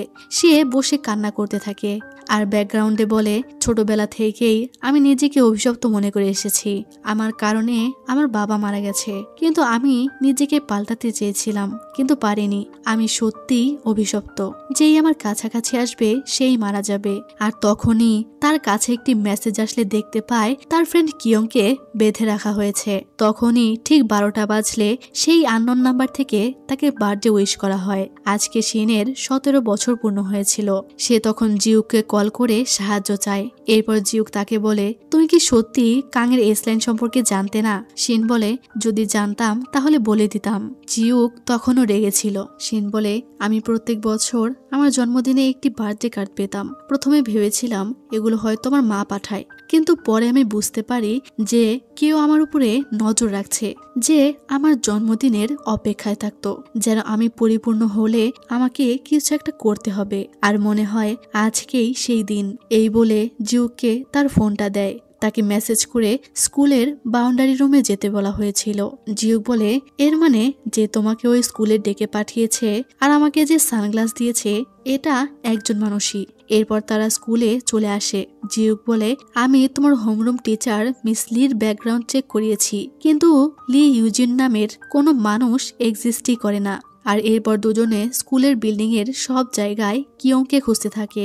শিন দৌড়ে তার ক্লাসে ঢুকে গেলে জিউকও তার পিছু পিছু ওই ক্লাসে ঢুকে যায়। কিন্তু অদ্ভুতভাবে জিউক ওই রুমে গেলে আর শিনকে খুঁজে পায় না। হঠাৎ করে যেন শিন গায়েব হয়ে গেছে। এই দেখে তো জিউক অবাক হয়ে যায়। এদিকে শিন কিয়ং এর কাছে এসে বলে তুমি এত রাতে এখানে কেন এসেছো? সে বলে তুমি তো আমাকে এখানে ডেকে পাঠিয়েছিলে। সে তার হাতের বাঁধন খুলে বাইরে বেরিয়ে জিউককে ডাকতে থাকে। এদিকে জিউকও তো সব জায়গায় শিনকে খুঁজছিল। তারা একই জায়গায় দাঁড়িয়েছিল, কিন্তু একজন আরেকজনকে দেখতে পাচ্ছিল না। শিন আর কিয়ং তখন সিঁড়ি বেয়ে নিচে নেমে আসে, আর জিউক শিনকে খুঁজতে ওই একই সিঁড়ি দিয়ে ছাদের উপরে চলে যায়। এদিকে এরা দুজনে নিচে নামলে কিয়ং বলে আমরা তো এই সিঁড়ি দিয়ে মাত্রই নিচে নামলাম, আবারও এখানেই কি করে এলাম? তারা আবারও নিচে গেলে আবারও ঘুরে ফিরে সেই একই জায়গায় এসে পৌঁছায়। এতে দুজনেই অনেক শকড হয়ে যায়। শিন বলে আমার মনে হয় আমরা এখানকার ফাঁদে আটকা পড়ে গেছি। এদিকে জিউক ছাদে চলে যায়, আর শিনও তখন ছাদের উপরে যেতে চায়, কিন্তু এখানেও তারা কেউ কাউকে খুঁজে পায় না। এদিকে জিউক ছাদে এসে পুরো পৃথিবীটাকে উল্টোভাবে দেখতে পায়। যা দেখে সে অবাক হয়ে যায়। আর তখনই সেখানে কিছু মানুষের ভিড় দেখে সেদিকে গিয়ে সেখানে কি হচ্ছে দেখতে থাকে। তখন আমরা সেখানে সেই মেয়েটিকে দেখতে পাই যার ভিডিও তার বয়ফ্রেন্ড ভাইরাল করেছিল। সে বলে তার সাথে দেখা হওয়াটা আমার জন্য সৌভাগ্য ছিল। আর আমরা ফ্ল্যাশব্যাকে চলে যাই। মেয়েটি সানগ্লাস পরে এস লাইনের পৃথিবী দেখে অবাক হয়ে যায়। আর এরপর লি এসে তাকে বলে, তুমি এখন কেমন ফিল করো? তুমি কি এখনো মারা যেতে চাও নাকি মেরে ফেলতে চাও? সে বুঝতে পারে লি তাকে ইচ্ছা করেই সেদিন ওই সানগ্লাসটা তাকে দিয়েছিল। লি বলে, যে রেড লাইন তুমি দেখতে পাও সেটা এই সানগ্লাস ছাড়াই একদিন পৃথিবীর সবাই দেখতে পাবে। কারো আর সানগ্লাসের প্রয়োজন হবে না। সেই দিন খুব বেশি দূরে নেই। আর তুমি কি জানতে চাও না, যখন সেই দিন চলে আসবে, যখন প্রত্যেকে একজন আরেকজনের এস লাইন খালি চোখে দেখতে পাবে, মানুষ তখন কি করবে? কিছু মানুষের জন্য এটা উইক পয়েন্ট হয়ে দাঁড়াবে, যেটা অন্যরা তাদের ফায়দার জন্য ব্যবহার করবে। আর এর জন্যই আমি তোমাকে সাহায্য করতে এখানে এসেছি। সে বলে, সেদিনের পর থেকে আমি আমার জীবনের নতুন উদ্দেশ্য খুঁজে পেয়েছি। যাদের সাথেই সে শারীরিক সম্পর্ক করেছিল সে সবাইকে একে একে মেরে ফেলতে থাকে, যেন সবাই ওপেনলি এস লাইন দেখার আগেই তারা তাদের এস লাইনগুলো মুছে ফেলতে পারে। আর এই কারণেই জংমিন সহ অন্যান্য ক্রিমিনালরা একের পর এক খুন করে যাচ্ছিল, যেন তাদের এস লাইন মুছে ফেলতে পারে, যেটা জিউক ধরতে পারেনি যে তারা কেন খুনগুলো করছে। সে তখন বলে, আমি এখন আমার শেষ পাপ থেকে নিজেকে মুক্ত করতে যাচ্ছি। এই বলে সে তার বয়ফ্রেন্ডের ধর থেকে মাথাটা আলাদা করে দেয়। এদিকে শিন কিয়ংকে বলে, আমি তোমাকে একটা কথা বলিনি যে আমি ছোটবেলা থেকে একটি অদ্ভুত জিনিস দেখতে পাই। কিয়ং তখন বলে, সেই অদ্ভুত জিনিসটা কি এস লাইন? আর তখন আমরা তার চোখেও ওই সানগ্লাস দেখতে পাই। শিন তাকে ওটা খুলে ফেলতে বলে। তখন কিয়ং বলে, আমি শুনেছি যদি তুমি মারা যাও তাহলে এস লাইন এই সানগ্লাস ছাড়াই দৃশ্যমান হবে। এটাই তো আমাদের হোমরুম টিচার বলেছিল। আর এটা শুনে তো শিন অবাক হয়ে যায়। আর তখন শিনের মনে পড়ে যে সে মিস লির কাছেও এই সানগ্লাসটা দেখেছিল, অর্থাৎ সবকিছুর মাস্টার মাইন্ড মিস লি। এদিকেই সবকিছুর গডমাদার লি যখন সেখানে আসে তখন আমরা দেখতে পাই তার মাথায় লক্ষ কোটি এস লাইন ছিল। সেটার পুরোটা জুড়ে লাল হয়েছিল, যা দেখে জিউক অবাক হয়ে যায়। সে নিজের চোখকেই বিশ্বাস করতে পারছিল না যে ভালো মানুষের মুখোশ পরে থাকা মিস লি হলো এই সব কিছুর মাস্টার মাইন্ড। আর তখন লি ওই টেবিলে থাকা ব্যক্তির ওপর থেকে চাদর সরিয়ে দিলে জিউক দেখে এটা তার বাবা। এই দেখে সে সবাইকে ঠেলে সামনে চলে যায় আর তার বাবার হাতের বাঁধন খুলতে থাকে। লি তখন তার দিকে ছুরি দিয়ে বলে, তুমি কি কানকে বাঁচাতে চাও না? জিউক তখন সম্মোহিত হয়ে ছুরিটা হাতে নিয়ে নেয়, কিন্তু তখন তার মনে পড়ে যে তার বাবা আসলে এই কৃতকর্মের জন্য অনুতপ্ত। ছেলে হয়ে সে তার বাবাকে খুন করতে পারে না, এজন্য সে লিকেই ছুরিকাঘাত করতে যায়। কিন্তু লির শক্তির কাছে সে পেরে ওঠে না। সে এক ধাক্কায় তাকে দূরে ছুঁড়ে মারে আর নিজে জিউকের বাবাকে হত্যা করে ফেলে। জিউক তখন তার গান দিয়ে তাকে শুট করতে থাকে, কিন্তু এতে তার কিছুই হয় না। হয়তো তারা রিয়েল ওয়ার্ল্ডে ছিলই না, বা লির কাছে কোনো সুপারন্যাচারাল পাওয়ার ছিল যার কারণে জিউক তাকে মারতে পারে না। লি বলে, সাধারণ মানুষ আমাকে কখনোই মেরে ফেলতে পারবে না। এই বলে সে তার গলা চেপে উঁচু করে ধরে। জিউক তখন বলে, তুমি কি সেই ব্যক্তি যে কাংকে ছাদ থেকে ফেলে দিয়েছিলে? সে বলে, হ্যাঁ, যদি আমি তাকে ছাদ থেকে ফেলে না দিতাম তাহলে সে হসপিটালে থাকতো না, আর না তুমি তাকে কেয়ার করতে। এদিকে কিয়ং শিনকে মেরে ফেলার চেষ্টা করতে থাকে। শিন তখন সানগ্লাসটা তার পা দিয়ে ভেঙে ফেলে আর সাথে সাথে কিয়ং এর হুঁশ ফিরে আসে, কারণ লি তাদেরকে এই চশমার মাধ্যমে হিপনোটাইজ করে রেখেছিল। আর তখনই কিয়ং দেখে শিনের চোখের রং পাল্টে গেছে, যা দেখে সে অবাক হয়ে তাকে বলে তার চোখে কি হয়েছে। শিন দেখে তার গলা কেটে রক্ত বেরিয়ে সেটা উপরের দিকে উঠে যাচ্ছে। আর তখনই শিন লির জায়গায় চলে আসে আর সে লিকে থামতে বলে। লি তখন জিউককে দূরে ছুঁড়ে ফেলে দেয়। শিন বলে, আপনি কেন এসব করছেন? লি বলে, তুমি কি সব সময় আশ্চর্য হতে না এটা ভেবে যে কেন তুমি জন্ম থেকেই এই রেড লাইন দেখতে পাও? এই সব কিছু আজকের দিনের জন্য ছিল। তুমি অভিশপ্ত ছিলে না, এটা তোমার জন্য একটি উপহার এবং আশীর্বাদ স্বরূপ। শিন বলে, মিথ্যা, মানুষ একজন আরেকজনকে মেরে ফেলছে, আমার ফ্যামিলি বন্ধুরা সবাই মারা যাচ্ছে, তুমি কিভাবে বলতে পারো যে এটা আশীর্বাদ? লি বলে, কারণ মানুষ এইটাই দেখতে চায়। আর এইখানেই কিন্তু এই গল্পের মেসেজ আমাদেরকে দেওয়া হয়েছে, কারণ আমরা সবসময় আরেকজনের লাইফ নিয়েই পড়ে থাকি। কে কার সাথে কি করলো না করলো এইসবে আমাদের অনেক কৌতূহল। আর এই জিনিসটা থেকে যে আমাদের দূরে থাকা উচিত, পরিচালক সেই মেসেজই আমাদের দিয়েছেন। না হলে ধ্বংস অনিবার্য। লি বলে, তুমি কি বুঝতে পারছো না? সবাই এটা দেখার জন্য আকুল হয়ে থাকে। তাদের আকাঙ্ক্ষা তুমি অনুভব করতে পারো না? আমি তো তাদের আকাঙ্ক্ষার একটি মাউথপিস মাত্র।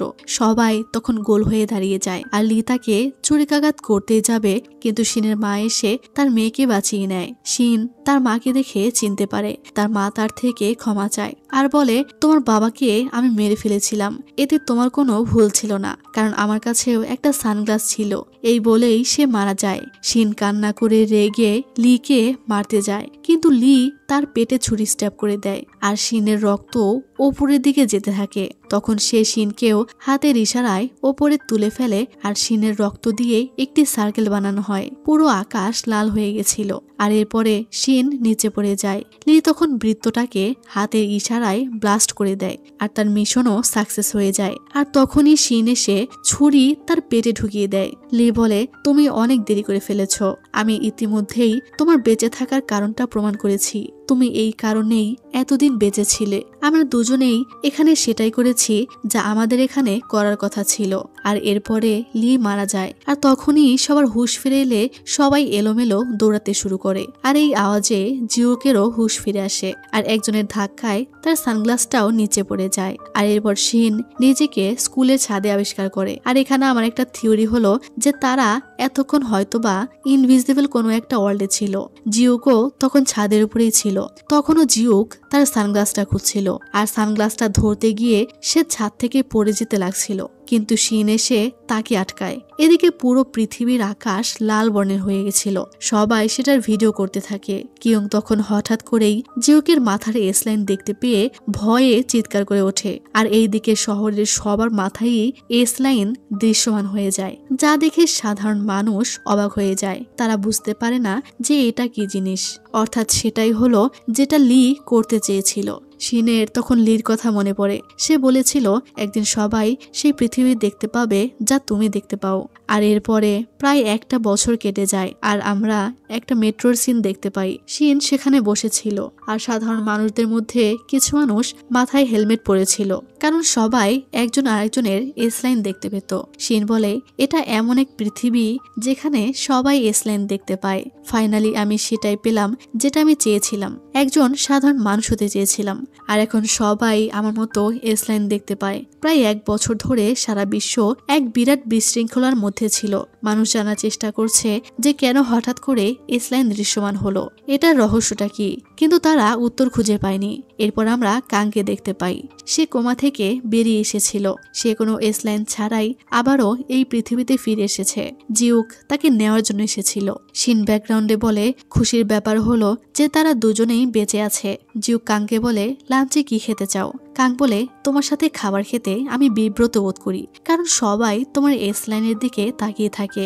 জিউক বলে, তুমি কি আমাকে অপমান করছো? আর এরপর দেখি শিন একটি জায়গায় আসে যেখানে মৃতদের স্মৃতি সংরক্ষণ করে রাখা হতো। আজকে জনসনের মৃত্যুর 1 বছর হয়েছে। শিন সেখানে দাঁড়িয়ে জনসনের জন্য ঈশ্বরের কাছে প্রার্থনা করে। আর তখনই শিন শুনতে পায় কেউ তার নাম ধরে রাখছে। মনের ভুল ধারণা ভেবে সে আবারও প্রে করতে থাকে। তখন আবারও তাকে কেউ শিন বলে ডাকলে সে এদিক ওদিক খুঁজতে থাকে, কিন্তু সেখানে সে ছাড়া কেউই নেই। আর তখন আমরা দেখতে পাই যে লি তার কানের কাছে এসে তার নাম ধরে রাখছে। আর যখনই শিন লির দিকে ঘুরে তাকায় তখনই স্ক্রিন ব্ল্যাক হয়ে যায় আর ড্রামাটার প্রথম সিজন শেষ হয়ে যায়। যদিও এখনো পর্যন্ত অফিসিয়াল অ্যানাউন্সমেন্ট নেই যে এটার সিজন 2 আসবে, তবে শেষের অসমাপ্ত টুইস্টের মাধ্যমে ধারণা করা যায় যে সিজন 2 আসতে পারে। আর পরিচালক আমাদেরকে ইনডিরেক্টলি বলে দিল যে খেলা তো সবে শুরু, তোমরা সিজন 2 চাও কিনা কমেন্ট করে জানাও। তো যাই হোক, ড্রামাটি তোমাদের কাছে কেমন লাগলো জানাবে। আর ভিডিও লাইক কমেন্ট করে দিও আর বন্ধুদের কাছে শেয়ার করে দিও। আর প্লিজ তোমরা আমার চ্যানেলটিকে সাবস্ক্রাইব করে দিও। আমার খুবই খারাপ লাগে যে তোমরা ভিডিও দেখো কিন্তু সাবস্ক্রাইব করো না। প্লিজ সাবস্ক্রাইব করো। তো আজকের মতো এখানেই বিদায় নিচ্ছি। ভালো থেকো, সুস্থ থেকো, আল্লাহ হাফেজ।